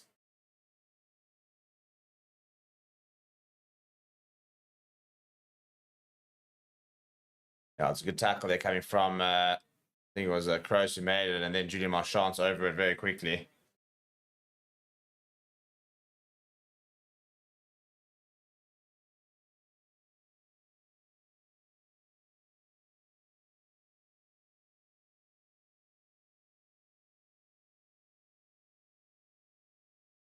It's right in front here, but Thomas Rama, who is a world-class goal kicker. So expect this to be pretty straightforward for him. And it is.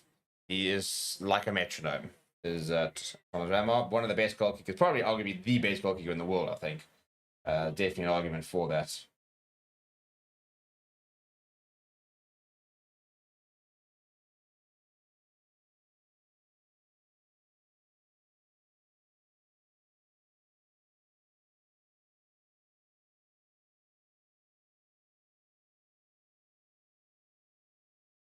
On the left-hand side there, and it's Miafu underneath it. Cheap as me, large. While jumping, I'm not sure if he can jump. Just sort of grabs it and turns on the tackle there.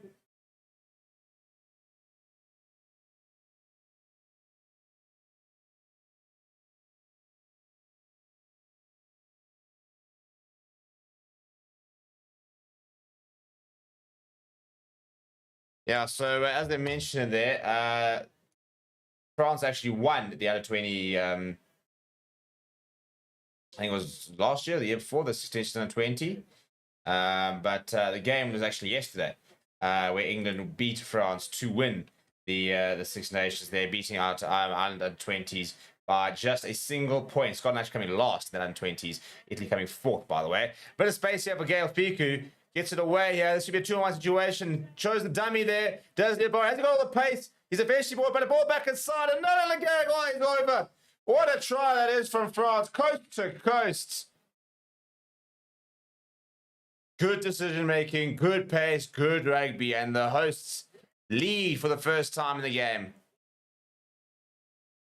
I'll tell you what, they can be so good to watch, can France? Just absolute pearl of a try, this.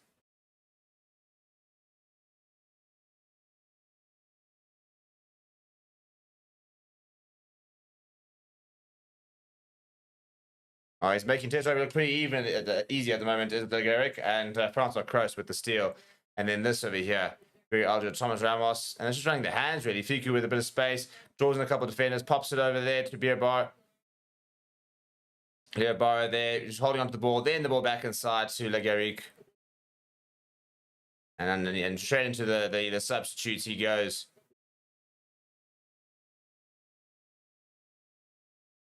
I think we're going to see him potentially backing up Anton Dupont. I think Maxime Luchu could be finding himself in third spot all of a sudden.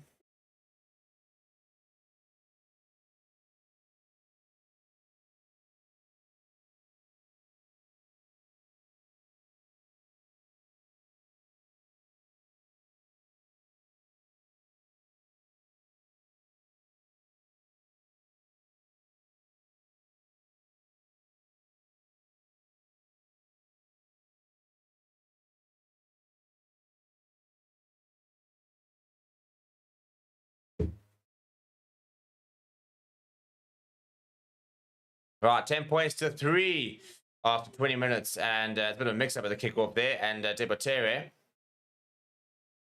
having to clean up, but he's right up against touchline as well to stay in, so France do have the ball at the back of it. Gary goes to Emmanuel Miafu, who made that initial mistake, actually, I think, of the miscommunications.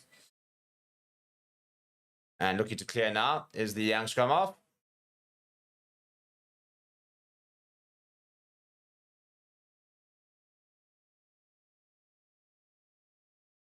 Looking for touch is the scrum off. Does find him. Marcus Smith, I think, thinking about taking it quickly, but won't. No.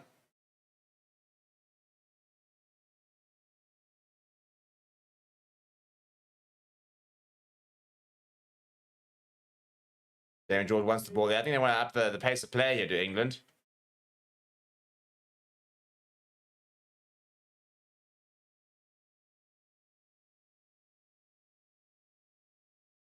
George goes to George Martin. Up quickly with the French defense. And backs over does Ollie Lawrence. Sorry, it's Ellis Genge actually in the centres there.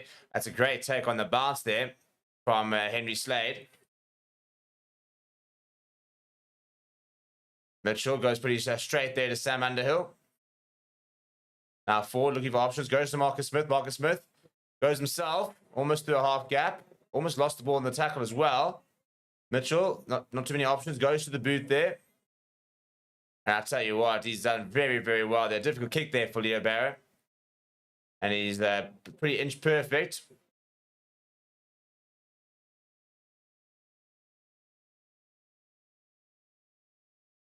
Yeah, I can see the bounce of the Aggie ball. That's what makes it so much fun to watch, isn't it? Completely doing the French fullback there. And it does actually come off him as well. So it'll be an England line out, basically, what, 6, 7 meters out? 10 meters out, call it. Very well worked there from Mitchell there. They go to Mario Toja to England looking for the rolling more. Yeah, Jamie George will come to join and grab the ball there. Now it's available for Mitchell. He goes to Lawrence. Lawrence almost bursting through a gap. Mitchell popping it up. But to nobody. Louis Barres kicked it through. Now a bit of a foot race here. And Freeman's afterwards, but he's left the ball behind. Now he's managed to pick it up to it. In fact, it's Elliot Daly that's got to manage to get back there first. England all the way back at the halfway line. Big mistake that from them.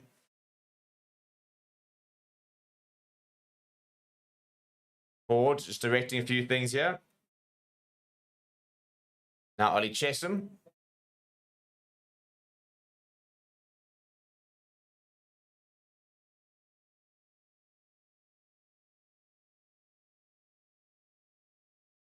A little bit of mistake there. Mitchell losing the ball but backwards. Now in a bit of pressure. He offloads to Ollie Lawrence. Tell you what, Antonio, for such a big lad, gets around, makes a lot of tackles. There's the big number 3. Now Martin.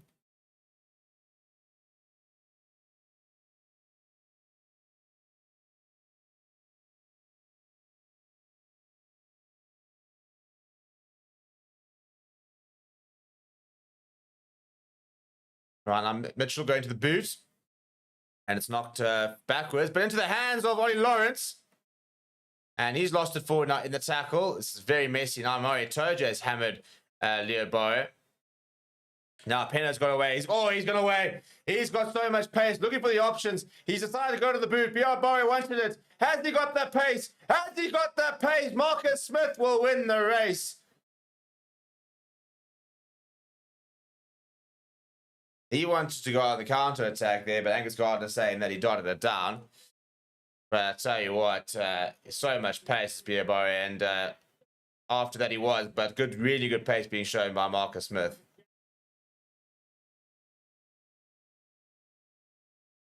Not quite sure what he's complaining about. He's very clearly grounded that. But I reckon it could be a 5-minute scrum. Yeah, I want to see if it's carried over. I think it is carried over.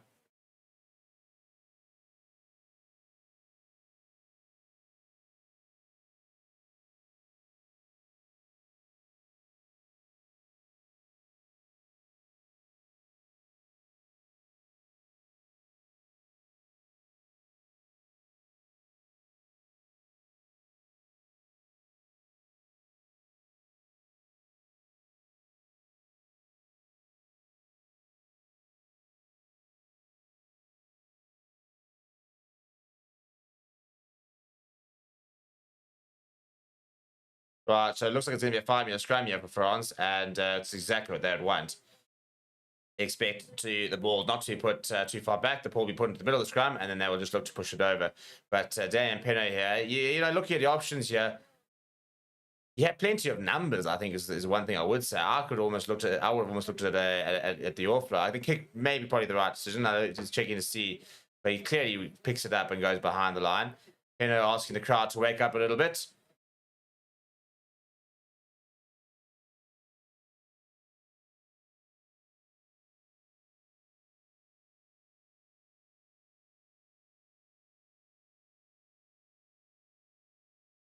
Big scrub, yeah, for France on the 5-meter line. Balls at the back of the scrum. There, it's gone down. Penalty using the call. Gregory Aldred gets hit hard by Sam Mandel. Really good work that from the England flank. Now Emmanuel Miafu picks it up, presents well though. Good defense so far from England. Not too much progress being made. Julien Marchand looking at a pick up and go. Does go himself. He makes it a yard or two. Now back to Ramos. Little cross kick coming, and I think that's going to be too far. It's left by Marcus Smith.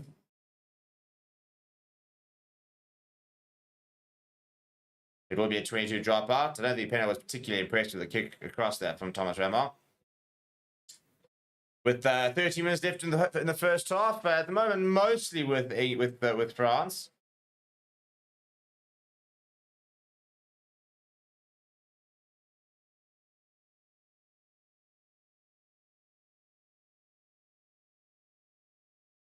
But at the moment, England very much, I think, almost it's chasing shadows to a certain degree.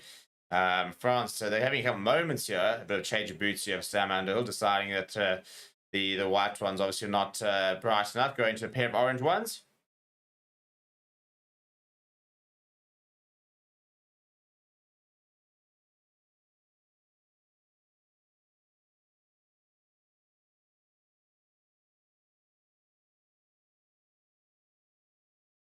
Yeah, it's a good pace name of Marcus Smith because Libbie Barre is proper fast.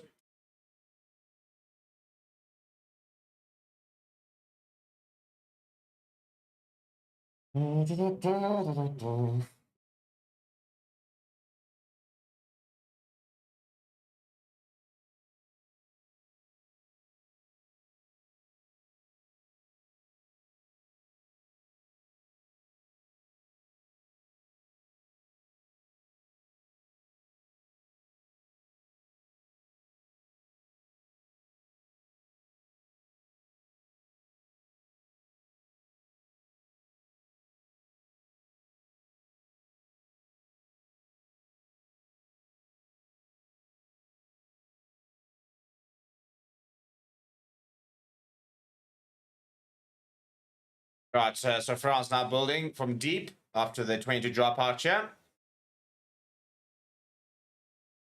Ramos goes short. Too much momentum, not picking it up. Not too much momentum. Currie Eldred will carry. Always tops the carrying charge, Currie Eldred. Now it's going to go to the booters, Legaric, the try scorer. Will chip over the top, actually. A bit of a change. And the bounce of the ball is juggled well by 40. Then eventually gets the kick in behind as well. Good work from him.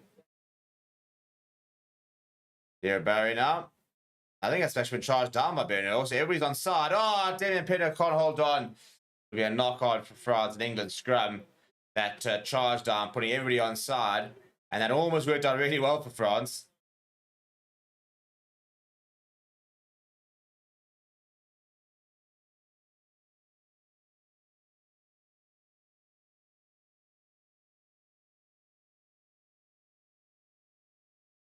Margins at the moment for France. A couple of young fans in, good to see. Yeah, I mean, when I say this, the stadium, I mean, we had decent tickets, but I mean, it was like going into a hotel, like a shopping mall. You know, we arrived, went to a building, went up a lift, came out, like this long corridor, straight out into the stadium. It literally like it was being like in a hotel, and then obviously you just walk through a door, and all of a sudden you're in the stadium. Bathrooms were empty, clean, really nice. It was a phenomenal experience. As Bernal comes at the back of the scrum. So if you ever want to have a cool world-class experience at a stadium, I do suggest the Group Palmer Stadium over in Lyon.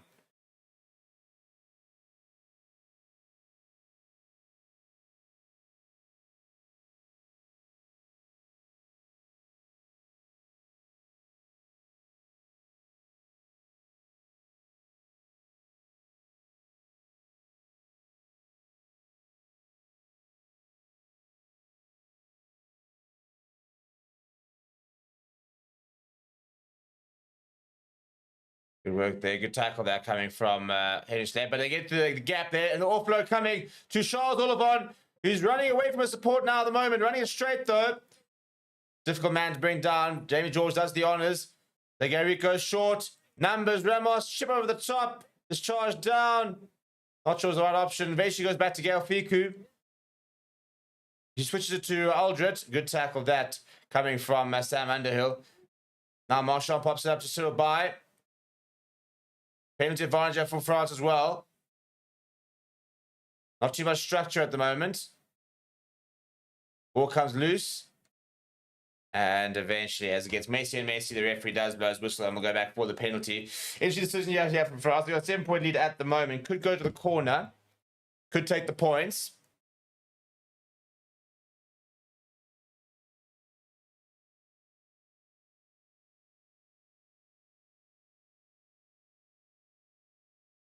Not sure it's the right option, actually, for Thomas Ramos to go to the boot. I remain unconvinced with him at fly half. I think he's a phenomenal fullback. I don't think he actually always makes the right decision at fly half.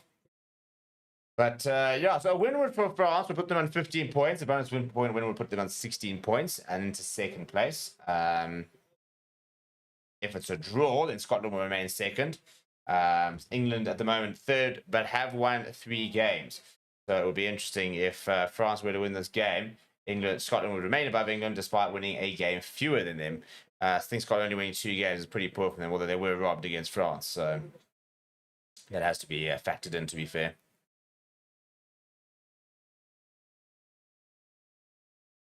Big carry that from Charles Olivon. Initial break coming from Francois Kroos.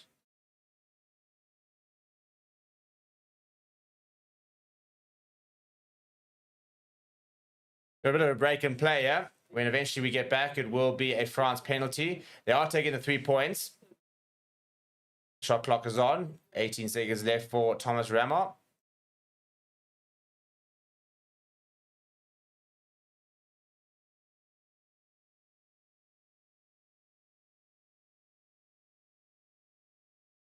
Yeah, and as usual, splits the pass. He's just far too good.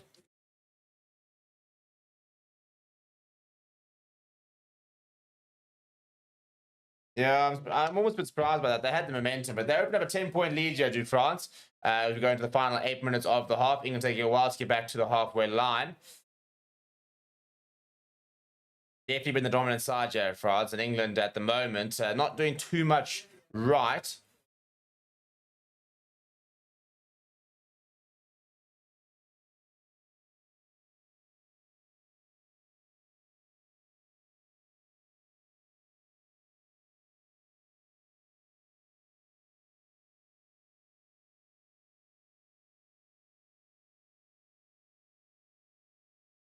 Yeah, big penalty there for France as well. England going off their feet at the breakdown.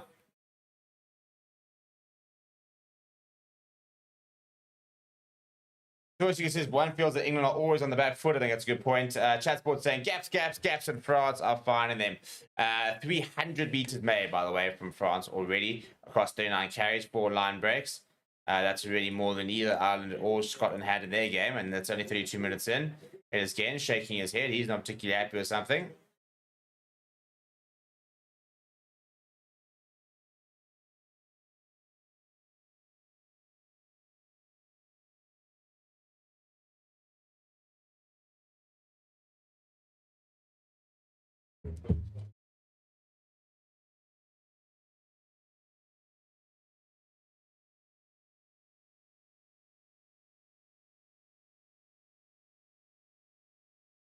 Antonio there, just pointing to his chest. Was getting a bit of treatment.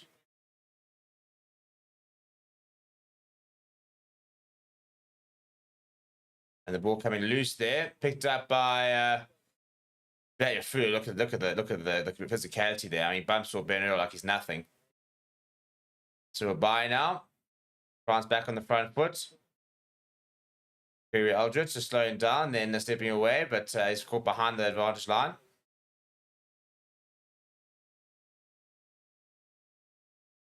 Penalty advantage here. England caught offside there, coming a bit too quickly. Now Fiku. Long pass out towards Dan Penno. Has to go back to find it. Gets away from 2. Still going. He's drifting inside as Penno looking for that space to straighten. Still going inside. He's got 0 forward. Now he managed to meter or 2 forward. And finds Tibal Flament, who's got a phenomenal skill set for a lock. But no advantage there. They'll go back for the penalty from Angus Gardner.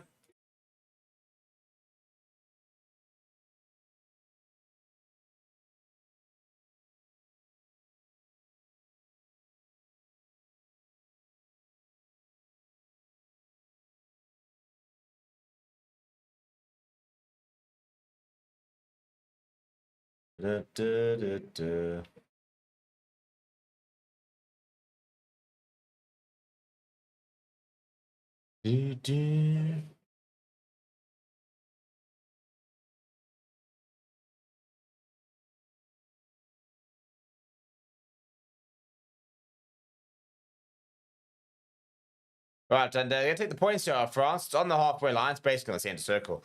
So this is he's got a great boot, but he's not got the biggest boot as Thomas Remmers. So this will probably be on the sort of the edge of his his radar, I'd imagine. But let's see if he strikes well. He should have the distance, and he has struck it very well.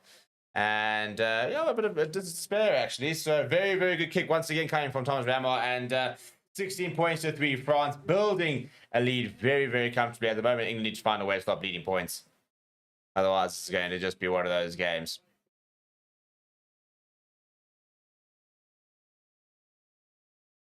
Down that left-hand side there, Emmanuel Miafu underneath it. And he sits down Mori Tojo.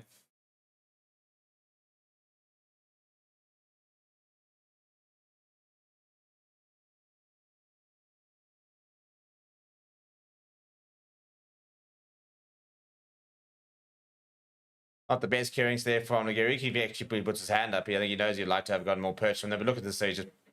Miafu just shoves Mori Tojo out the way with a certain amount of disdain. Good take that from Martin. And Ben Earl, as always, finding himself in the centres there. Quick ball from Mitchell, firing it to forward. Slade goes to the boot. Marcus Smith's come through. And Dan Pennis having to go and clean up. He's put a lot of pressure and he's been bundled up but touched by Marcus Smith, who wants to try and take it quickly.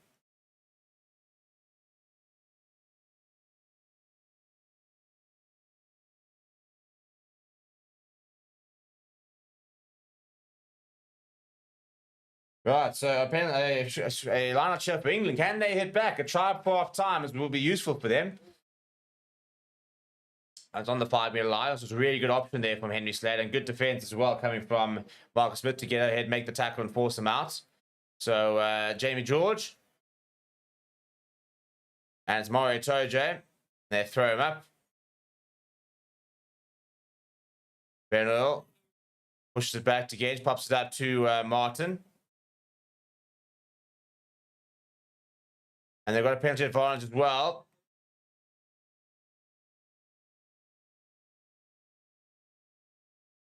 Now, second time here for England. I'll go for the line once again. That looked pretty solid.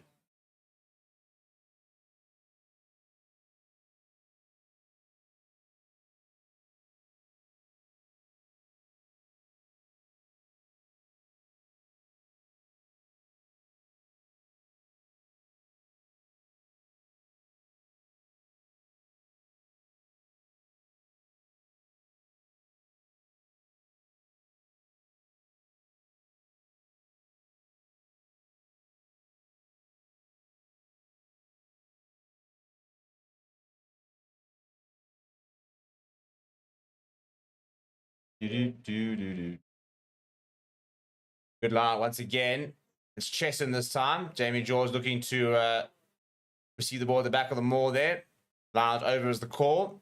Not quite sure. The variance it's Bernard Earl that comes away with it. Ball's going to be available there for Mitchell. Pick up and go. And I think, judging by the crowd, is that there's a turnover, but it's another penalty. If I'm England, I'm going straight back to that line. I'll keep the pressure on you. Just over a minute left in the half.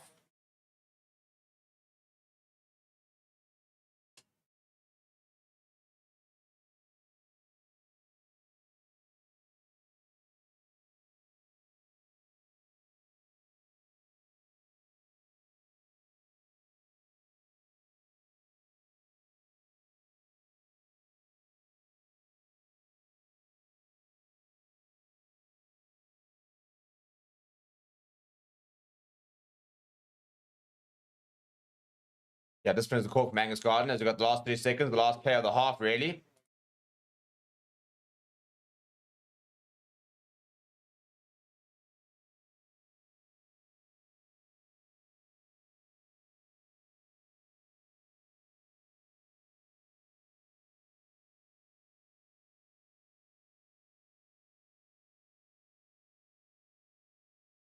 Right, goes to Chesham. I think this time France have got the timing right.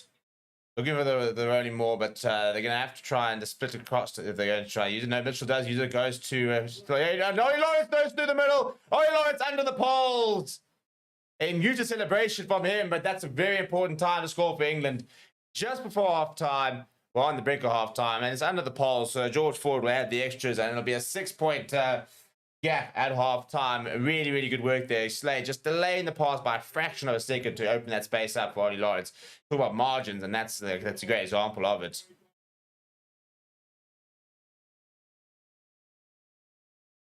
couple of good lineouts there, and then just drifting, bang. And Gail Figu's probably got to do it better than that. He'll know himself.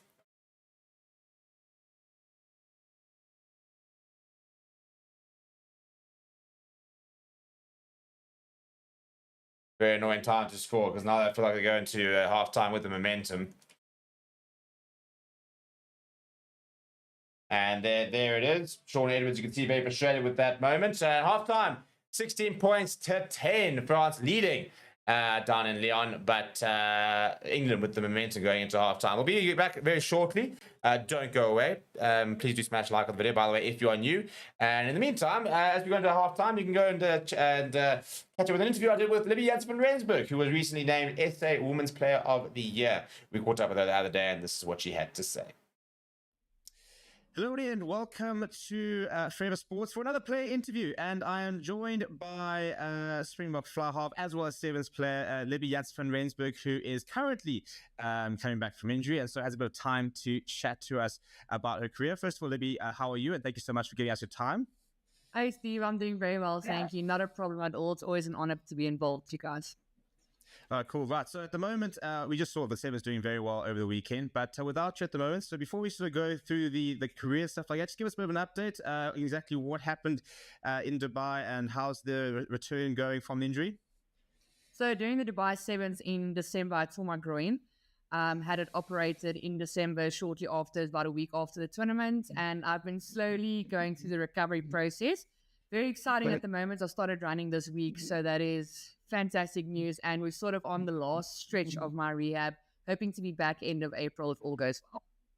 So you managed to choose one of the hottest weeks of the year to get back to running. and I think and in Pretoria it can't be much warmer than over here, so that can't be too much fun unless you're sticking to an aircon gym. No, it is a struggle, but I mean, anyone who chooses to play sevens chooses to struggle. This is true. You made your choice a while ago. You know, you come to terms with the fact that you're never going to be enjoying life too much on the field. So I suppose you're used to it. No, absolutely.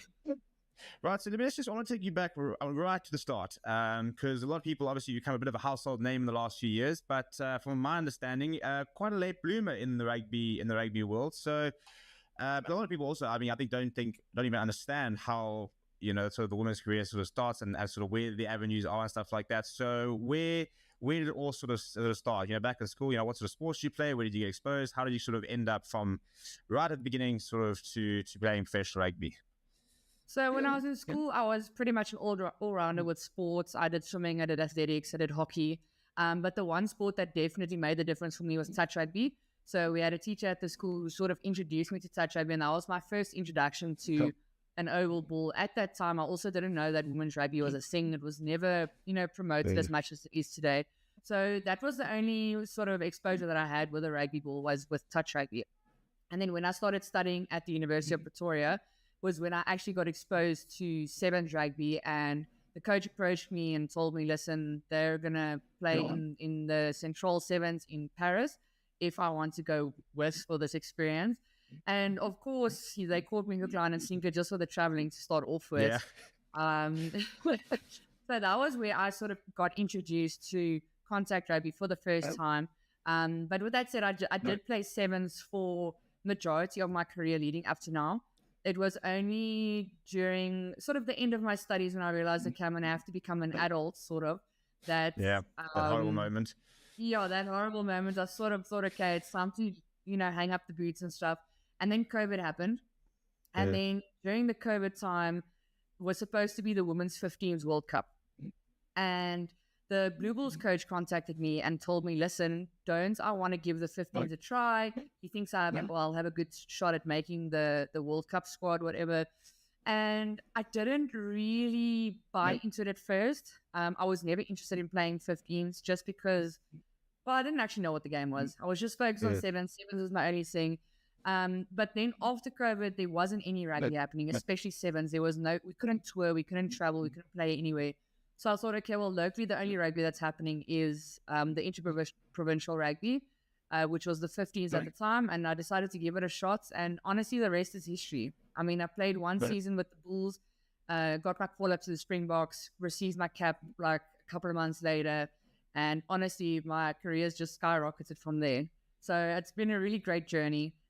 The sevens was good to me. And it's now again coming into the picture because I was so focused on the 15s for a long time.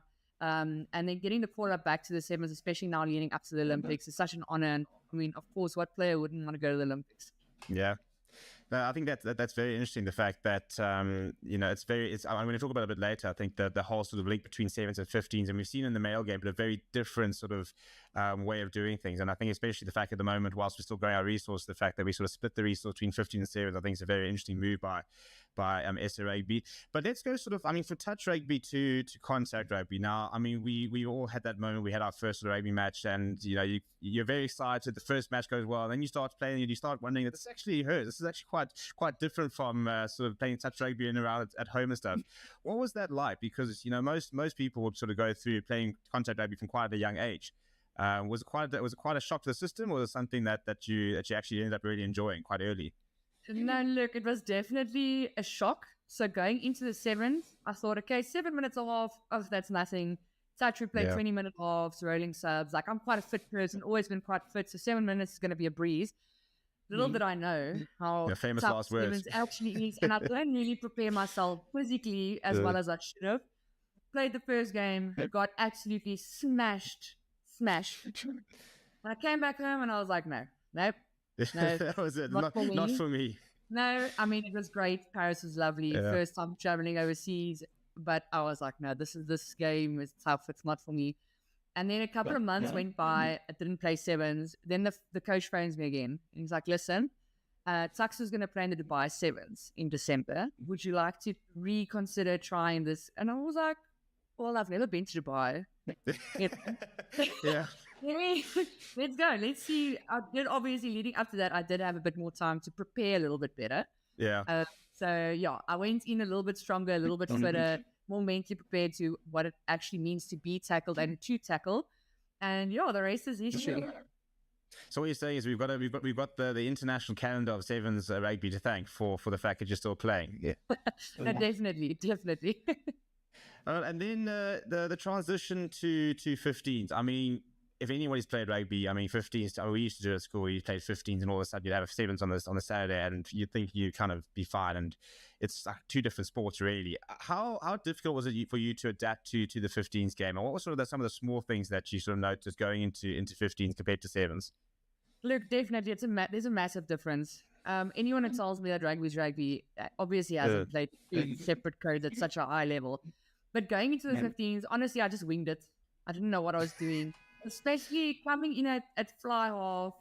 Now I know exactly. Not like you can really go hide in the wing there and just say, "I'll be here if you guys need me." No, front and center. Touch the ball, play a little bit. I have to know what's going on, and the whole concept was a lot for me to take in the beginning. Like I said, I was really just winging it for like the first year, even the first World Cup that I played.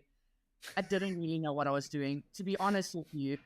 And just sort of figured it out, I really winged my whole way through that World Cup. As one does, just on, in the World Cup, the biggest rugby tournament in the world. You just sort of, they're the number 10 jersey. I don't really know what I'm doing here, but I'm in New Zealand, it's fun. As one should playing at that level, unfortunately. But I must say, now that I've spent more time there, gotten a bit more experience, I do think that I still have a lot to learn as a fly-off. Still, I haven't been playing for so long. But it was definitely a massive adaptation that I had to go through, coming from sevens into the 15, and also understanding the whole dynamic of what a fly-off actually does. Like, all you see on TV is, okay, it's the guy who's passing the ball, the guy who kicks. So I thought the fly-off does. There's so much more. There's so much work that goes into it behind the scenes, the calls, the planning, what is the game structure going to look like, all of that stuff that I didn't know and had to learn really quickly. I was pushed into the deep end so quickly, so I had to adapt and improvise sort of and wing it really well. But like I say, now I think I'm at a point where I'm starting to understand the game a little bit more, and working with a coach like Louis Kuhn, for example, has taught me so much. That does help, but he also played the same position. He himself knows exactly what it's like to play fly-off, so I've learned a lot from him since he's coached us. And I'm just excited for the future. I think I still have a lot to grow as a fly-off. And I can't wait to be back on the field with the team, to be honest. Well, still already set a few records, so hopefully plenty more to go. You're involved with the Bulls Daisies, which is the first professional team in the country. I mean, that's a pretty landmark moment. Can you maybe just chat to us about some of the challenges for women's rugby players and how significant, because I don't think anybody really realizes how significant it is to be a contracted full-time professional rugby player in the women's game at the moment. No, absolutely. I mean, the Daisies have made massive strides. You could see it in last year's performance, the difference between us being full-time athletes. We're spending every day on the field, in the gym, together as a team. Girls are getting more hand-to-ball contact, and you could see it in our performances. I mean, I know it's fair for people to say, you don't want to go to a rugby game and see a team get beat 100. No one wants to see that. It's not really nice rugby to watch. But unfortunately, that just shows you the massive difference in a union that's professional and a union that isn't. Unfortunately, there aren't other unions that have gone professional this year, which I think is a little bit of a setback for South African women rugby as a whole. But hopefully in the future, going into next year, some of the other unions will come on board, and hopefully there'll be a URC for the ladies as well, because I think that will be a massive thing for us to get the opportunity to play against some of the international clubs. Yeah, I think it's a big thing. I think a lot of the unions need to start taking more responsibility about it. I think the Bulls have been really good at taking the lead there. So hopefully, especially our URC unions, will sort of follow suit quite quickly. Now, I remember last year, I think it was last year, when we as SA Rugby appointed the director of the women's program, and Rassie Erasmus sort of spoke about the fact that they had treated the women's game the same as the men's, and kind of thought, well, we do the same thing, it's going to work, and then took a while to realize how different the environment and how it's completely almost sort of polar opposites. So can you maybe give us insight, sort of what makes so different, and has there been, what's changed in the last sort of couple of years that has led to what was a very successful World Cup campaign? And look, there is definitely a lot of differences between the men and the women's game. I think firstly, working with women is different to working with men, especially when you're working with a lot of women. When you have 30 plus women in the same environment, training together, obviously, we do tend to be a little bit more emotional at times. So coaches need to know how to work with women, how to speak to women. You can't necessarily speak to a woman the same way as you would speak to men. Also, the fact that our women aren't used to professional rugby in any setting prior to where we are now.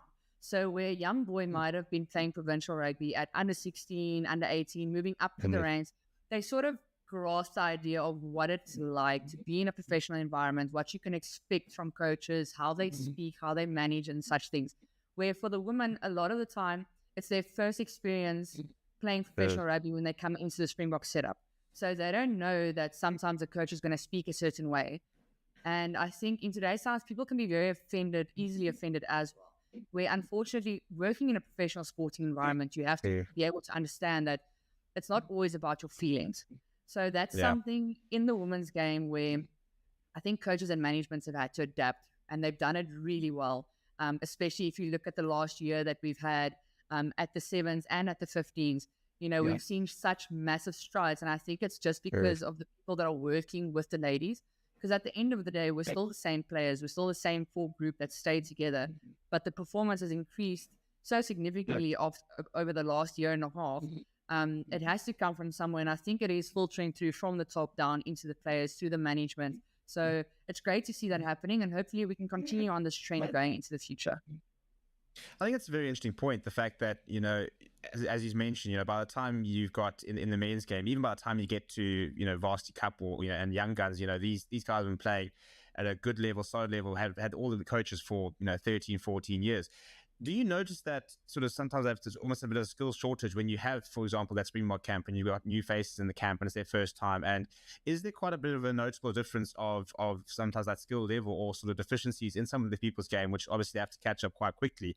And is it one of those things where, you know, coaches might identify a player who might be maybe less skilled but has more sort of potential and talent to be able to catch on quite quickly? Because it's quite a different concept as opposed to the men's game where they're far more sort of the finished products when it gets to that level. No, definitely. I think you can see a significant difference amongst, for example, ladies that come from the Daisies and ladies that come from other units. You can see it when we walk into a camp just with basic skills. The difference between these players is something you have to be there to see it. Like you can't miss it. You will know, okay, this player is coming from the Daisies, this player is coming from a different union. So it's definitely something that's very noticeable. I do think that our coaches are equipped enough to sort of be able to identify players who look like they have potential, because a big thing with a women's game is you also have to be willing to learn. And luckily for them, the ladies in general are like sponges, because we don't really know rugby. We haven't been playing rugby in 5, so we don't actually know that much. So whatever they say to us, we like take in like sponges. And I think the ladies are really more receptive when it comes to coaching than maybe what the men are. But I also think that our coaches do take chances on players that just look like they have a bit of potential. Because we have had a couple of ladies where a coach is like, you know what, let's give this girl a chance. She hasn't played rugby, but she looks like she has something. And a lot of it has paid off. That's a very interesting concept and idea, actually. Yeah, it must be such a strange sort of environment to be able to go into a national camp. You think this is the sort of top level?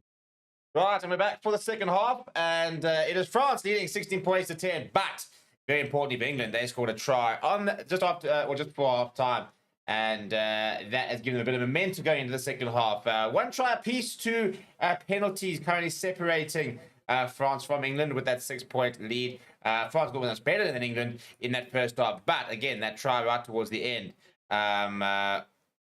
will definitely give them a bit of momentum, and I think they'll feel a lot more confident going into the second half after being, let's be perfectly honest, outplayed in the first half. But let's see what we can. Let's see what happens over here. We've got an earlier placement, by the way, for England when George Furbank had to go off. Marcus Smith currently on and playing at full back.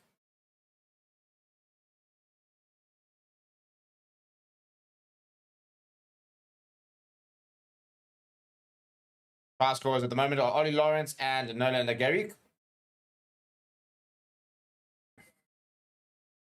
And George Ford will get things back underway. Goes down the middle of the park. And knocked on really initially well chased by Henry Stay, but then knocking it on as he tried to attempt to knock it back to the England side of things.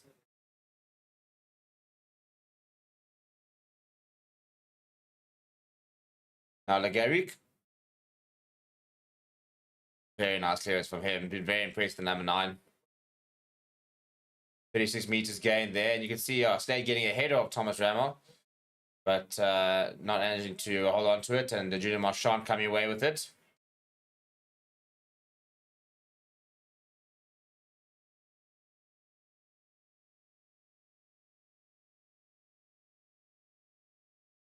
All right, told you, the England line's been very solid so far. Ben Earl in the centers there, tackle by his opposite man, George Ford. That's a nice pass there. On a bit of angle there to Freeman. Freeman brought down. Destroy the 22 here. Quick ball here from Mitchell. Goes to Ellis Genge. Once again, quick ball here. Forward, flat for Underhill. Underhill gets the first one. Gets the offload away as well. To Ben Earl. Ben Earl's just short. Can't get there. 2 meters out here, England. Marcus Smith slips.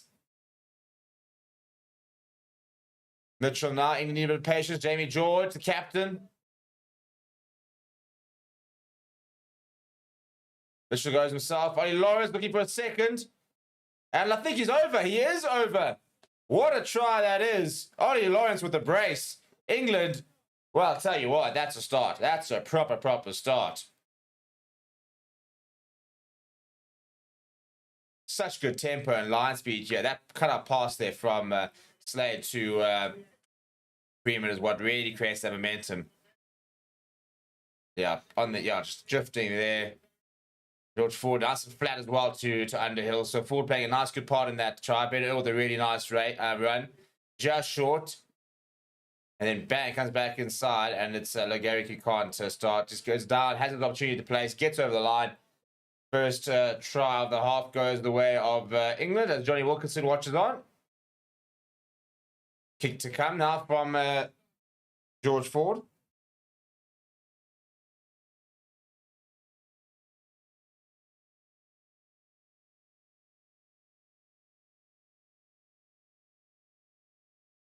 So this for the lead.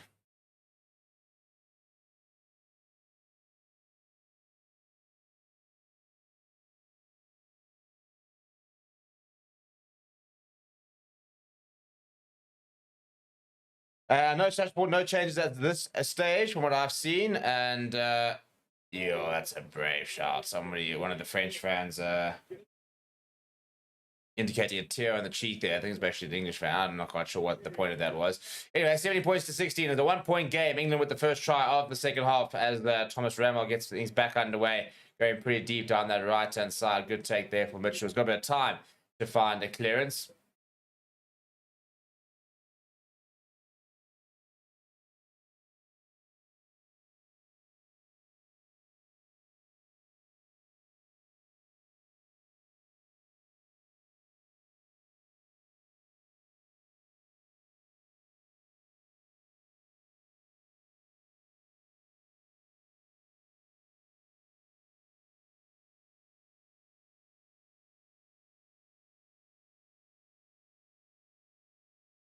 England winning the lineup, by the way. Mitchell going short to Ben Earl.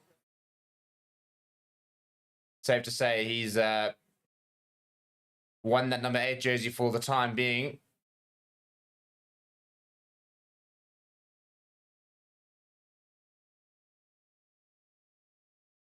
Mitchell lifts it high in the air. A couple of chases there. Elliot Daly drifting back inside. Does win it in the air, does Elliot Daly.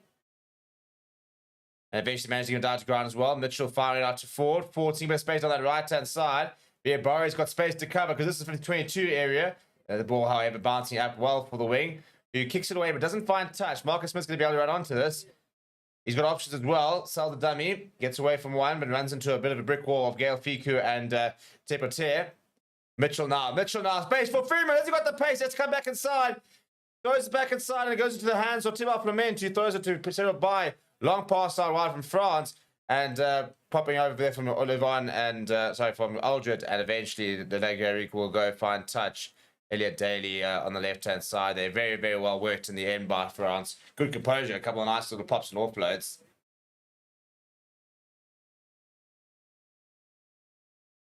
Nice idea, but just couldn't quite find any of the players there, could Freeman.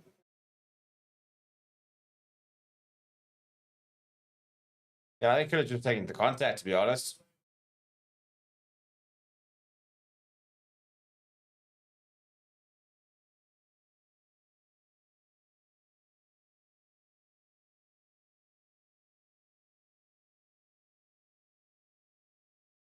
Going to the back of the line there, England.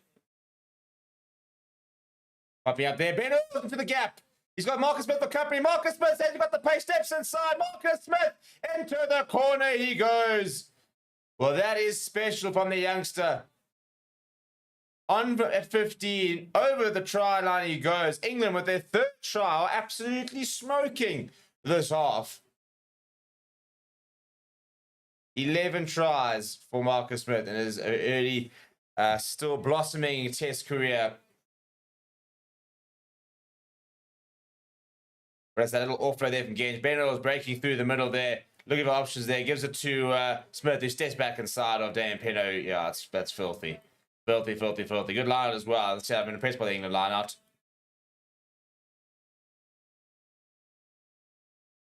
Yeah, Ramos and Deportera, that's really poor defense there from, and then good sport play from Marcus Smith for Ben Earl.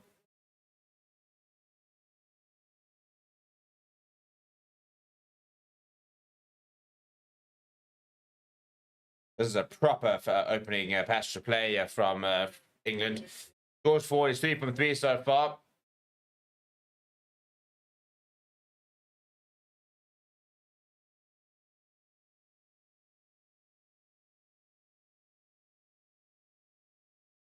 Yeah, good kick that from Ford.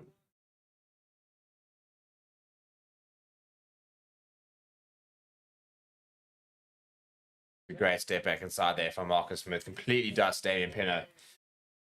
What a start. Not even 10 minutes in, and England have overturned a 6-point deficit to have an 8-point lead. Now some subs here. Looks like some front rows on for France. There comes Taf Fanua, as well as Piotr Mervaka. Now, France had to go to the bench here. They had to find some options. So both two Fanuas on, Romain and Sebastian. Marchand making way, as well as Surabai. Benil underneath the restart. Good take from him.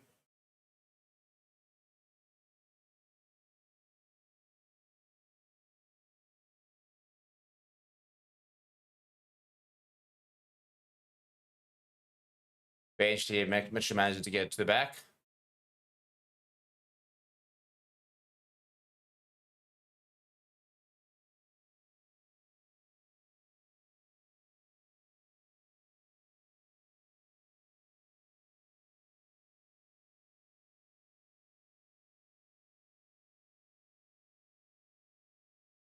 We carry that from Aldred now. So can France come back from this? They hammered England last season. It was a huge victory. That a bit of a dark day for England, really. But so far tonight, the first half was all France. Second half's been all England at the moment.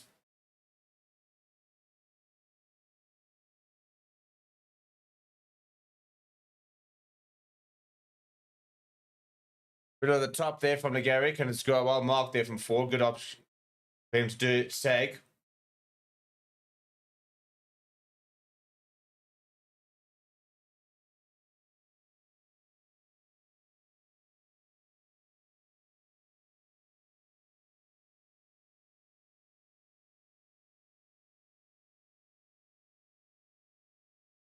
And quickly taken now by Libbie. And Ford will mark that once again. He's just going to slow things down. Very, very happy to slow things down. We've seen him do it throughout the game. Give them a breather. Ask you, say in France, if you want to kick deep, we'll just slow things down. We'll take a break.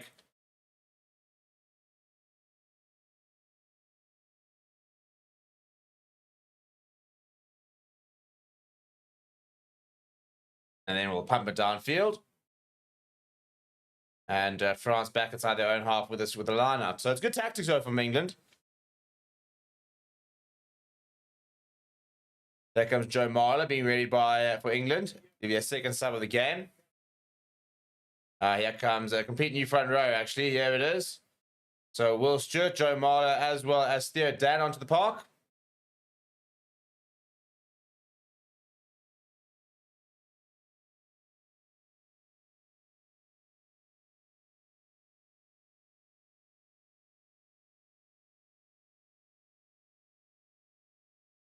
Running a bit of space there is Thomas Ramo going himself. Good tackle there from Underhill. On the halfway line now, France.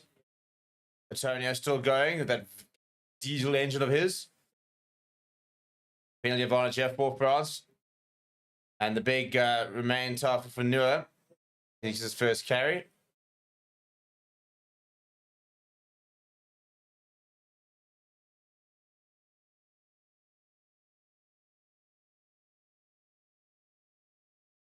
Right, sitting time here for England. It's very much in Ramos's range, and that's chest him down, and looks like he's got, I assume that's a wrist issue from the looks of it.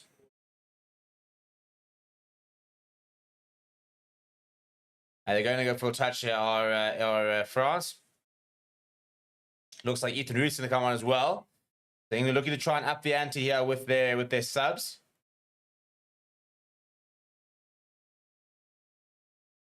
They go to the front of the line. It's a good take that from Gregory Aldrich.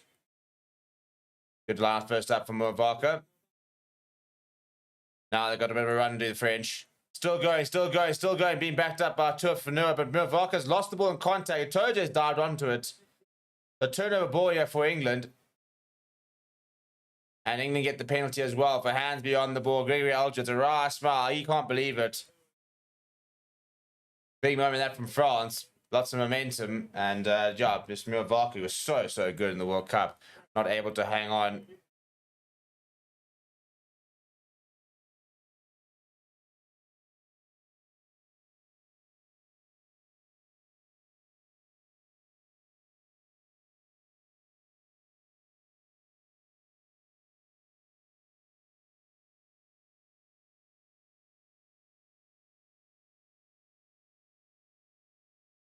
Left boot of Henry Slade.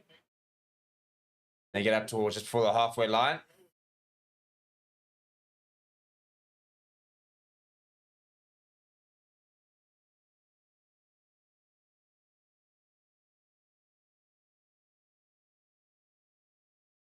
Right, Theo, Dan's first lineup of the day. They go to the front of the lineouts to Underhill. Wasn't really worked up, but they've got the ball. Vanderbilt there for Mitchell. Vanderbilt steps away from one.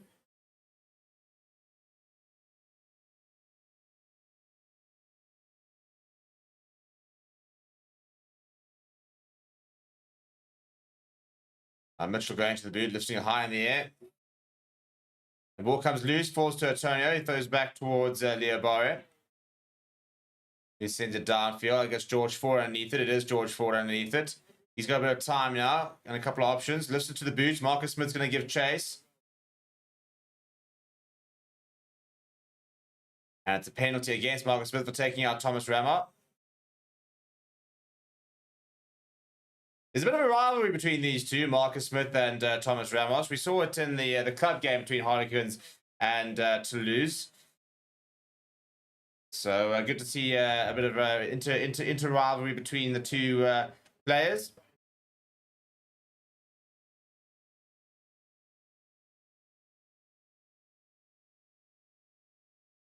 That's a mistake coming from Ramos, and he's not found touch. Marcus Smith will then find touch. It'll still be a French lineup, but it'll just be about 30 meters back from where they wanted it to be. Pretty poor kick that from Ramos.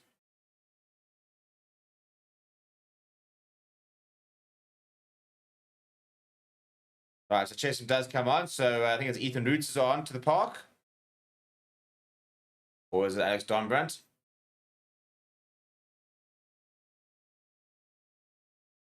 Yeah, it is Ethan Roots who's on.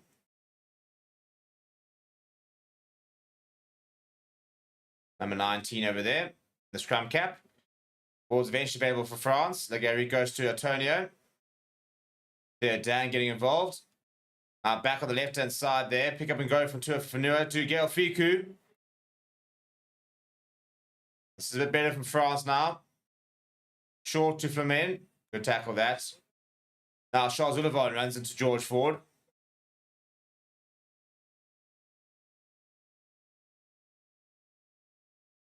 Big tackle there on Sebastian Tuafanua. Antonio now. Big counter-attack. Penalty advantage for England. Movak comes in with it. Flamen gets the offload away to Legaric. Options. Charles Ullivon, and over they go. It is the youngster, Libbie, who goes over. France hit back after a couple of phases. Much, much better from the home side. Took a while for them to get going in this half, but they've looked better in the last few minutes, and that's a deserved try. And this should pretty easy conversion to come as well. So it should be back to a 1-point game.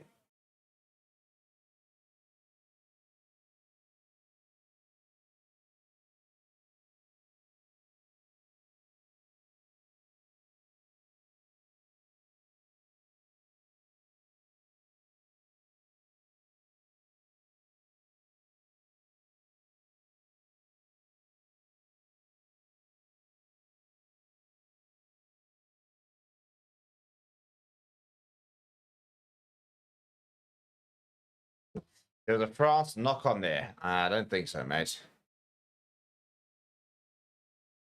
I'll go back and check. Had a penalty advantage anyway. Right, let's look at the back of this. No, it was too late. And the fireworks are off. Frustration from England because they've had such a good start to the half. But back to a 1-point game. 3 tries to 2 is how it currently stands. 24 minutes left on that clock, or 23, call it.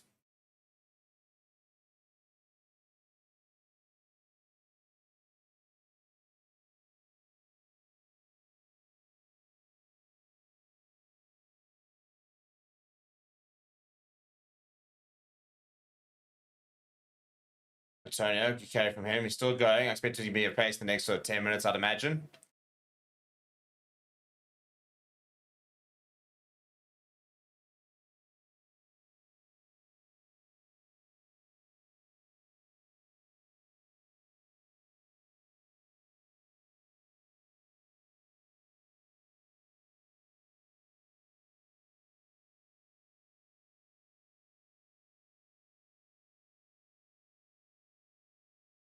Right, well, here comes the big man, Manu Tuolagi.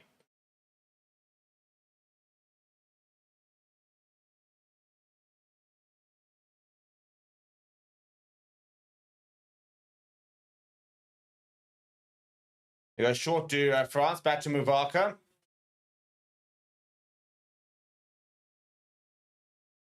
Tony nice the cans there to Gregory Aldred.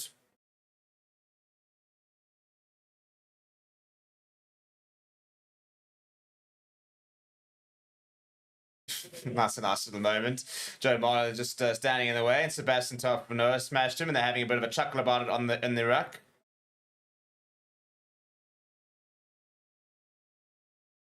Benel popping up. That's a good line being run by Theo Dan. Now Marcus Smith looking for options. Held on by Charles Ullevon.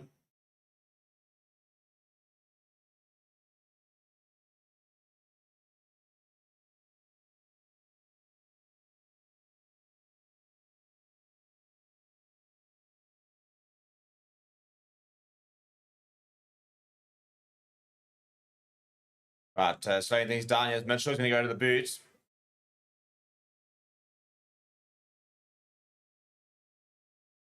And it comes off of Freeman, but falls back the French. No, Mitchell's got it.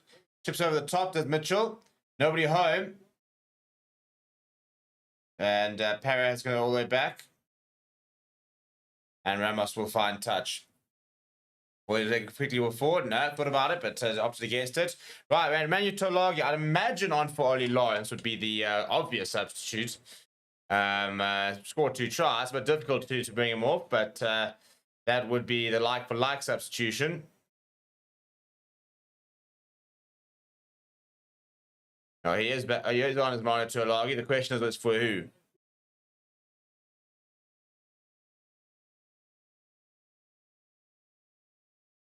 Bit of an England legend is Manu Tuolagi.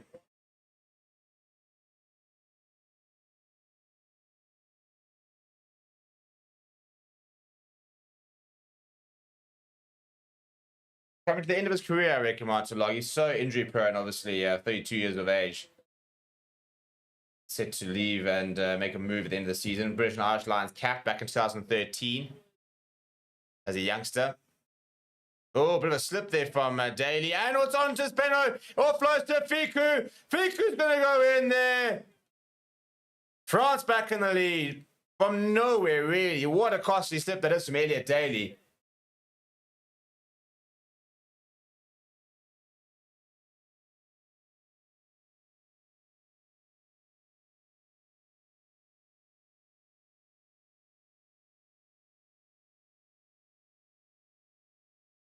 Okay, no, so quick onto it. And then there's poor play from Fiku. But you can see, ball over the top, bit of a messy one. And then just kicked ahead by Thomas Ramos. And bang! There's Peno. Gets the offload away for Gael Fiku. I mean, how's that for a try? Nothing on. So Ramos just goes and scoops it. It's brilliant, actually, from Ramos.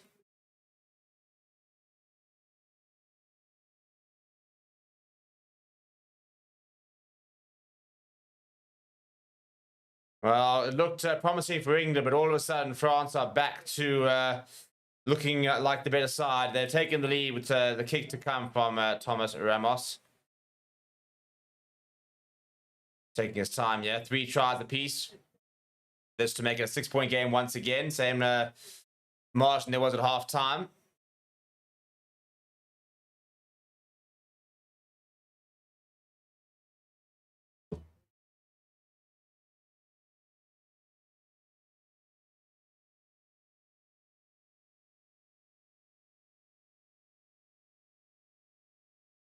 And it's poor play from Fiku, but it's just so quick from Damien Peno. Absolute lightning.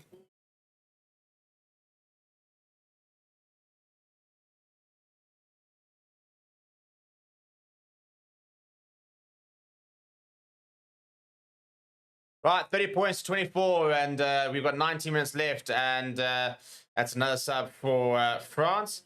And I think that is Alexandre Rumat who's come on, 26 years old. Plays his rugby for Toulouse.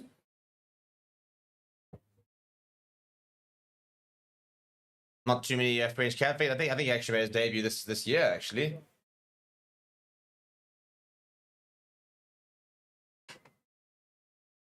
Right, underneath that, and we'll mark it, will Diabare.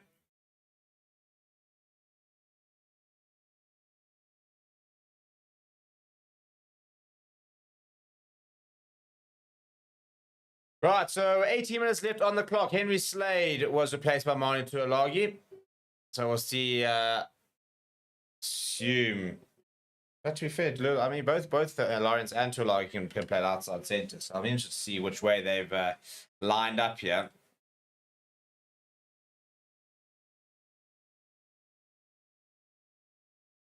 Looks like Lawrence has got to outside, yeah. I think for me that makes the most sense. We saw Tuolagi playing it outside centre, obviously when Owen Farrell was playing it inside. Right, Mitchell goes to the boot.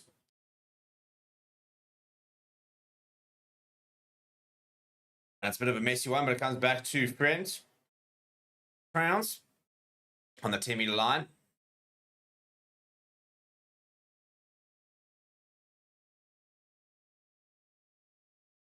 Oh, a little bit of fumble here from George Ford. Scott Bowie saying, get the lead back, England, keep the Frenchies out. Matthew Dixon saying, another try by France. Masjubi will be close to perfect.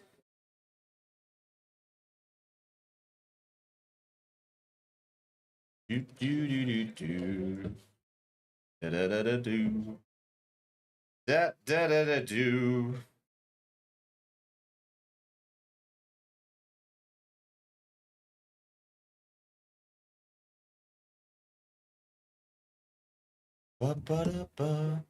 Right, good line there. It falls back to Lagaric, who's eventually being wrapped up by, I think it's Ethan Roots. Steve looks exhausted. Yeah, well, listen, it is 11:30. It's a bit of a late one, this one. It's been a long week as well. I tell you what, don't miss those World Cup games. That was long. I still remember doing that watch along the day we arrived in France, and everybody jumped in. Oh, Damien Peña's won that, and I jumped on, and everyone just like the first thing everybody said is like, "What the hell's going on? Are you right?" I looked dreadful, absolutely dreadful.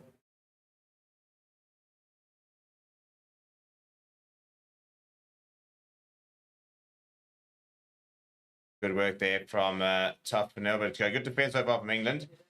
Yeah, Barrow steps inside. Another nice tackle. Amari Toe's trying to get over and make the turnover. Yeah, if you can pick up and go.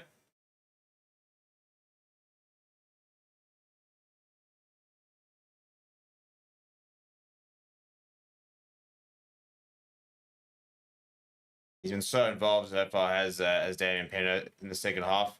And once again, Gary going to the right hand side towards Peña. Comes off him, I believe. I know it'll be a French line out. Daly can't believe it. I think actually he's been overruled. No, the France line out, so I don't think Daly's going to be very chuffed with life.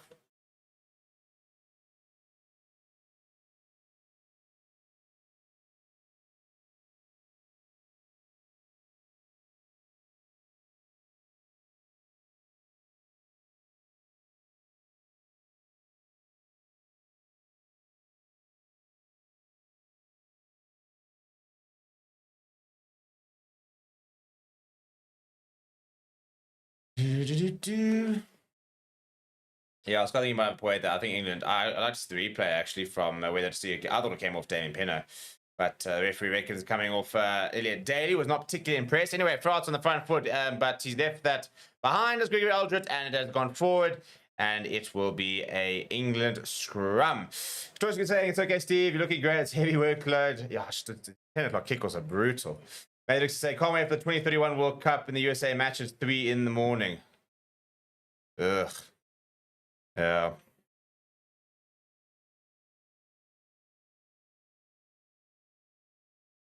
Imagine.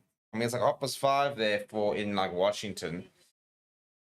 So yeah, no, that's I mean, if it's 7 o'clock kickoff there, it's gonna be like, oh no. Dear. It's fine. We'll just go. We'll just go to America. But that's the plan, I suppose. I mean, our plan is to go to Australia in 27. You know, we've been to one. We've got to keep going to them, don't we?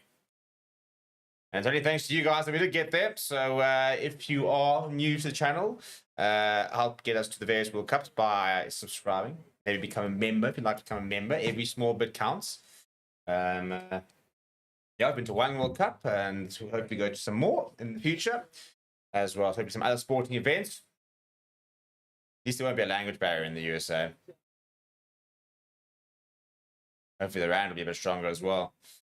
Right, deep from England there, and Leo Barrow is going to return the favour. He's going to chip and chase. Well, it's up and under. It's not going particularly high, and it's been come forward off Mitchell, back to Gail Fiku. Now, open play. This is where France thrive. Good offload there. That's Johan Mufan who's on. Maxime Lucha as well. Ramos under a bit of pressure, sees a bit of space on that right-hand side, but George Ford gets across and will mark it. As he says, let's just chill. And he's asking his teammates to give a bit more here. Is George Ford. Right, pretty much all the benches are on, but the final side, Paul Bourdonnais, is going to come on for France. For England, just Danny Kerr, who is still on the bench at the moment. So, yeah, we've just seen Alex Dombrun come on in the last minute. Johan Mufana on as well.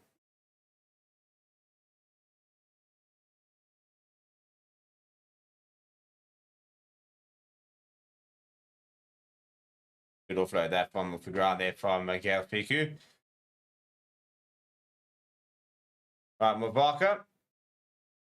Good line goes to Thibaut Flamen. And it's pretty well set here as the rolling Moya, looking for that drive here for France.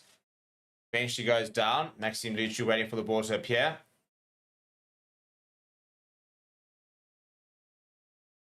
Something to prove a bit, I think, for Maxime Luchu. He's a good player. He's, you know, I watched him at the World Cup. I tell you what, he's got very, very good service. That he's got a bullet pass. Little chip over the top from him, but it's well read by Elliot Daly. And he'll go back for the penalty. Marcus Smith using that opportunity to practice his kicking. Benedict says, at least we'll have no doubt that Forever Sport will be at the 2027 Cricket World Cup. Well, you say that. And I think I've checked the dates, and the 2027 Rugby and the Cricket World Cup flip and overlap. I mean, what are the bloody chances of that? So, you know, the entire world's going to come here for the Cricket World Cup, and we're going to, like, wave at them in the air as we head off to Australia. So, it's a bit frustrating, but yes, cannot wait for that 27 World Cup. It's going to be so much fun down here in South Africa. What a bit of cricket. World-class cricket.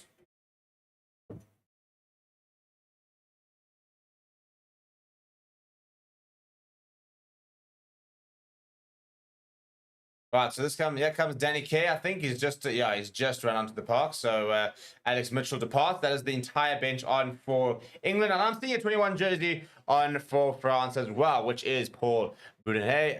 8 penalties conceded so far from England, just 4 for France. Not too bad from a discipline point of view, as we enter basically almost the last 10 minutes. And I don't know who Bourdonnais has replaced. I think it's don't see an Aldris. Oh, this is looking promising. Yeah, that's a big tackle coming. Quick ball here from Luchu to Peno. Peno, he's knocked it on. Yeah, as Freeman. Off he goes. The penalty. No yellow card, I don't think.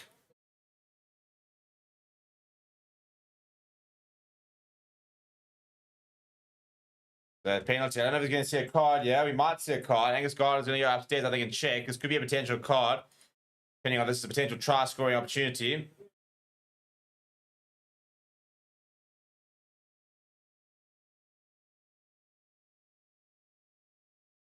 Torsi can reckon that England are still in the game. Well, yeah, I mean, 6 points behind. A converted try would win it for them right now. Now, especially the last 10 minutes. But France very much dominating proceedings at the moment. So, yeah, I'll be surprised. Or it'll be against round of play if England were to score and go on to win the game.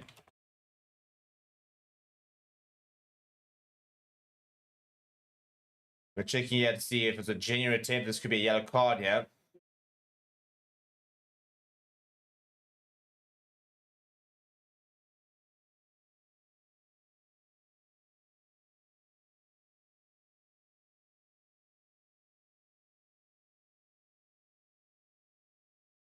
Yeah, I don't think he's really going for it. I think this could be out of card territory. Penalty only, reckons the referee. Well, he's going away with that one, to be brutally honest.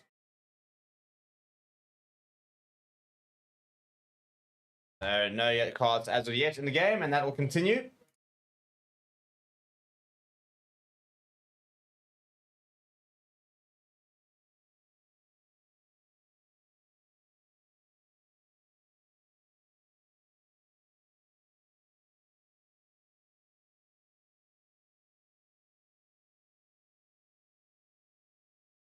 And they are going to take the points here. France, it's a good option. They've got 6-point lead, which, as I mentioned, one converted try would be enough for England to win. But Thomas Ramos kicks this over, and all of a sudden that equation changes. Has kicked flawlessly so far, has Thomas Ramos, one of the best kickers, if not the best in World Rugby, as Riri Eldred, the French captain, looks on. And as I say that, the commentator's Currie kicks in, and he pushes that wide as well. And not particularly happy, as you can see. Very, very unusual to see Thomas Ramos missing a penalty like that.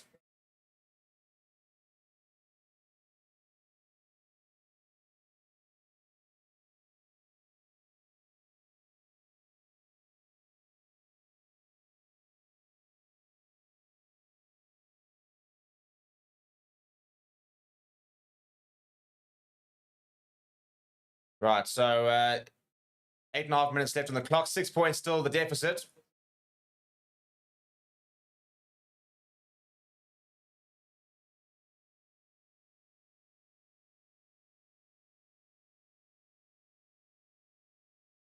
Marcus Smith, once again, he's going to mark it now. And the usual tactic from England, just to slow things down. And Kexer quickly goes inside to George Ford. He's got a better angle.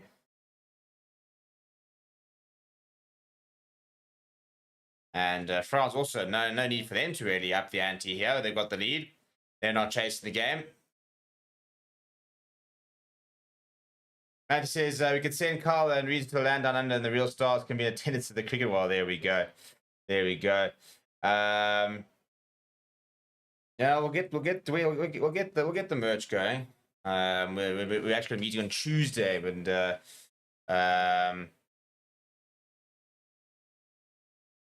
yeah, merch is on the cones, and that's a brilliant turnover coming from Alex Dombrand. We haven't seen much from him so far this game from Dombrand. That's a brilliant turnover. I tell you what, big decision now for England.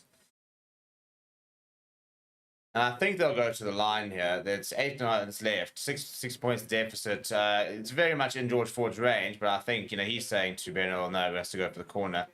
I assume Ford will be the captain at the moment.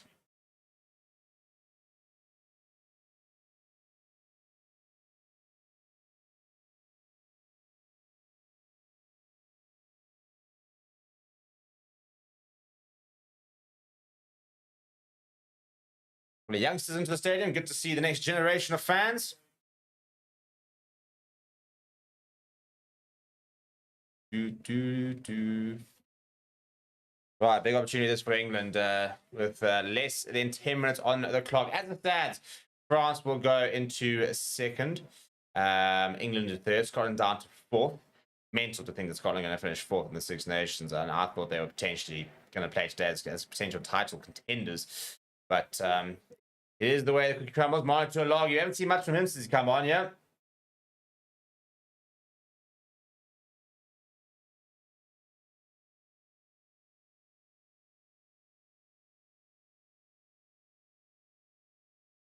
Okay. Oh, that's good hand. Smith and Freeman into the corner. Well, kick to come, but England are yet still in this game. What a try it is. Some silky, silky handling.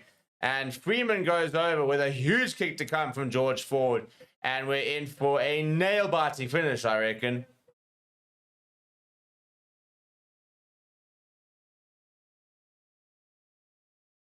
All right, told you with the carry there. And then it's this handling over here. Ford. Oh, that's beautiful from George Ford. That's so, so good. Look at that. Just bang. Just passing on. Beerbar is popping in there. And then Mark Smith just brings in Freeman. He's got Elliot Daly as well if you needed him. That is phenomenal, though, from George Ford. Best England flower half. Don't at me. He is. He is the option. Marcus Smith is the exciting one, the Maverick. But this man, George Ford, is a proper flower half.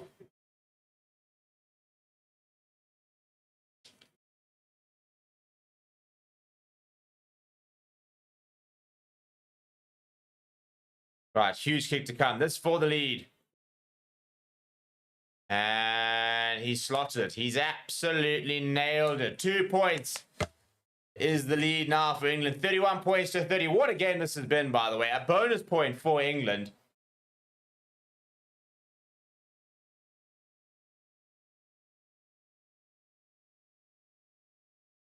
Right. Goes short to France, and Morito just caught on the ball. And Danny Kerr now, this is into game management mode. Just over 4 minutes left on the clock. You imagine France will have one more chance. But could England have turned things around? And are they going to go back-to-back against Ireland and France? Back-to-back wins and secure second in the Six Nations. And unlikely second after the way things started. Remember, they almost lost to Italy. Were losing to Italy for a lot of the game in that first opening round. They then lost to Ireland.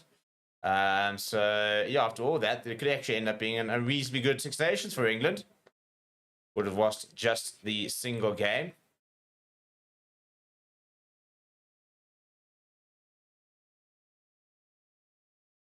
Right, Luchu going to Mufana. Mufana down the right-hand side. And he's just like jumped over the ruck. Luchu, that's nice handling from the props.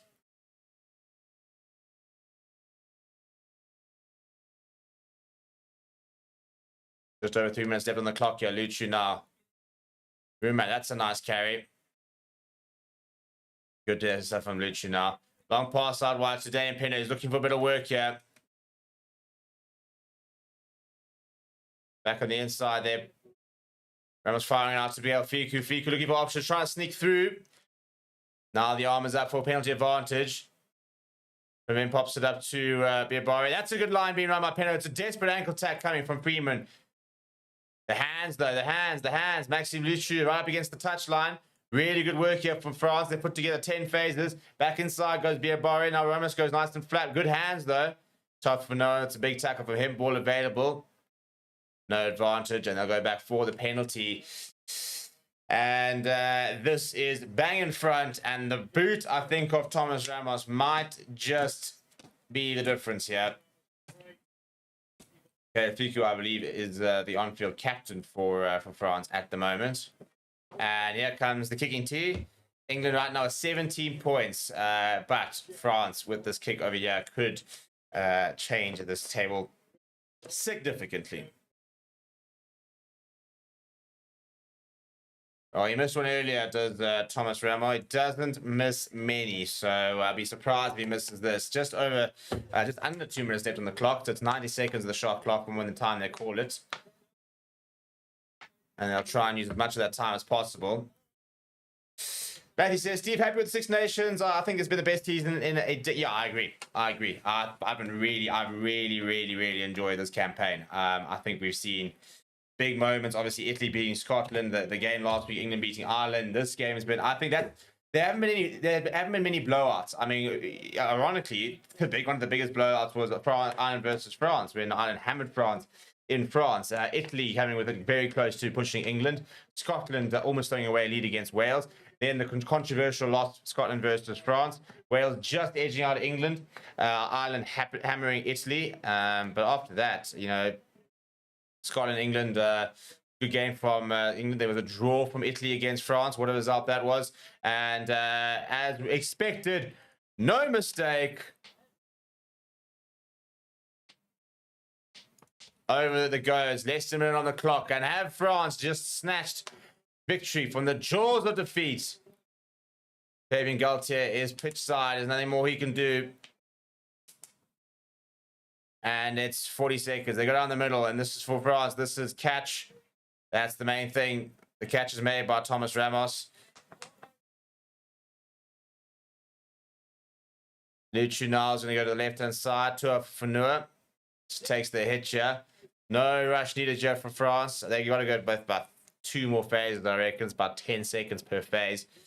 Lichu now goes. And again, it's just Stefano just takes the hit. Takes the hit. 1 more phase and they'll be good.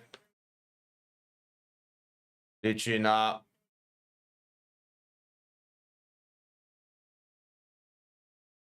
And out it goes from Thomas Ramos. What a result that is for France, who have taken a bit of a turn in the last week or two. Jamie George shakes his head in disbelief. England, well, they came close. It was a great game and very, very exciting. But France will take second in the Six Nations with that victory against England. What a game that was. What a Six Nations it has been. The final score down in Lyon is 33 points to 31. People, thank you very much for joining me. It is a bit of a late one if if you're in the sort of either Europe or East Africa. So hopefully you have a good night's rest. If you're out on the jaw, enjoy it. If you're out there celebrating St. Paddy's Day, enjoy it. I'm going to call it a night. Get some sleep before I go to bed with a cricket in the morning. But thank you so much for all your support, for all your company. And I will see you guys all very, very soon. We've got a big weekend coming up next weekend. You won't see me, though, but I'll be here with you guys during the week. But URC is back next weekend. We've got Formula One, so plenty of coverage and sports watch along coming to you from Forever Sports. As always, my name is Steve. Thank you very much for joining me, and we'll see you guys all soon.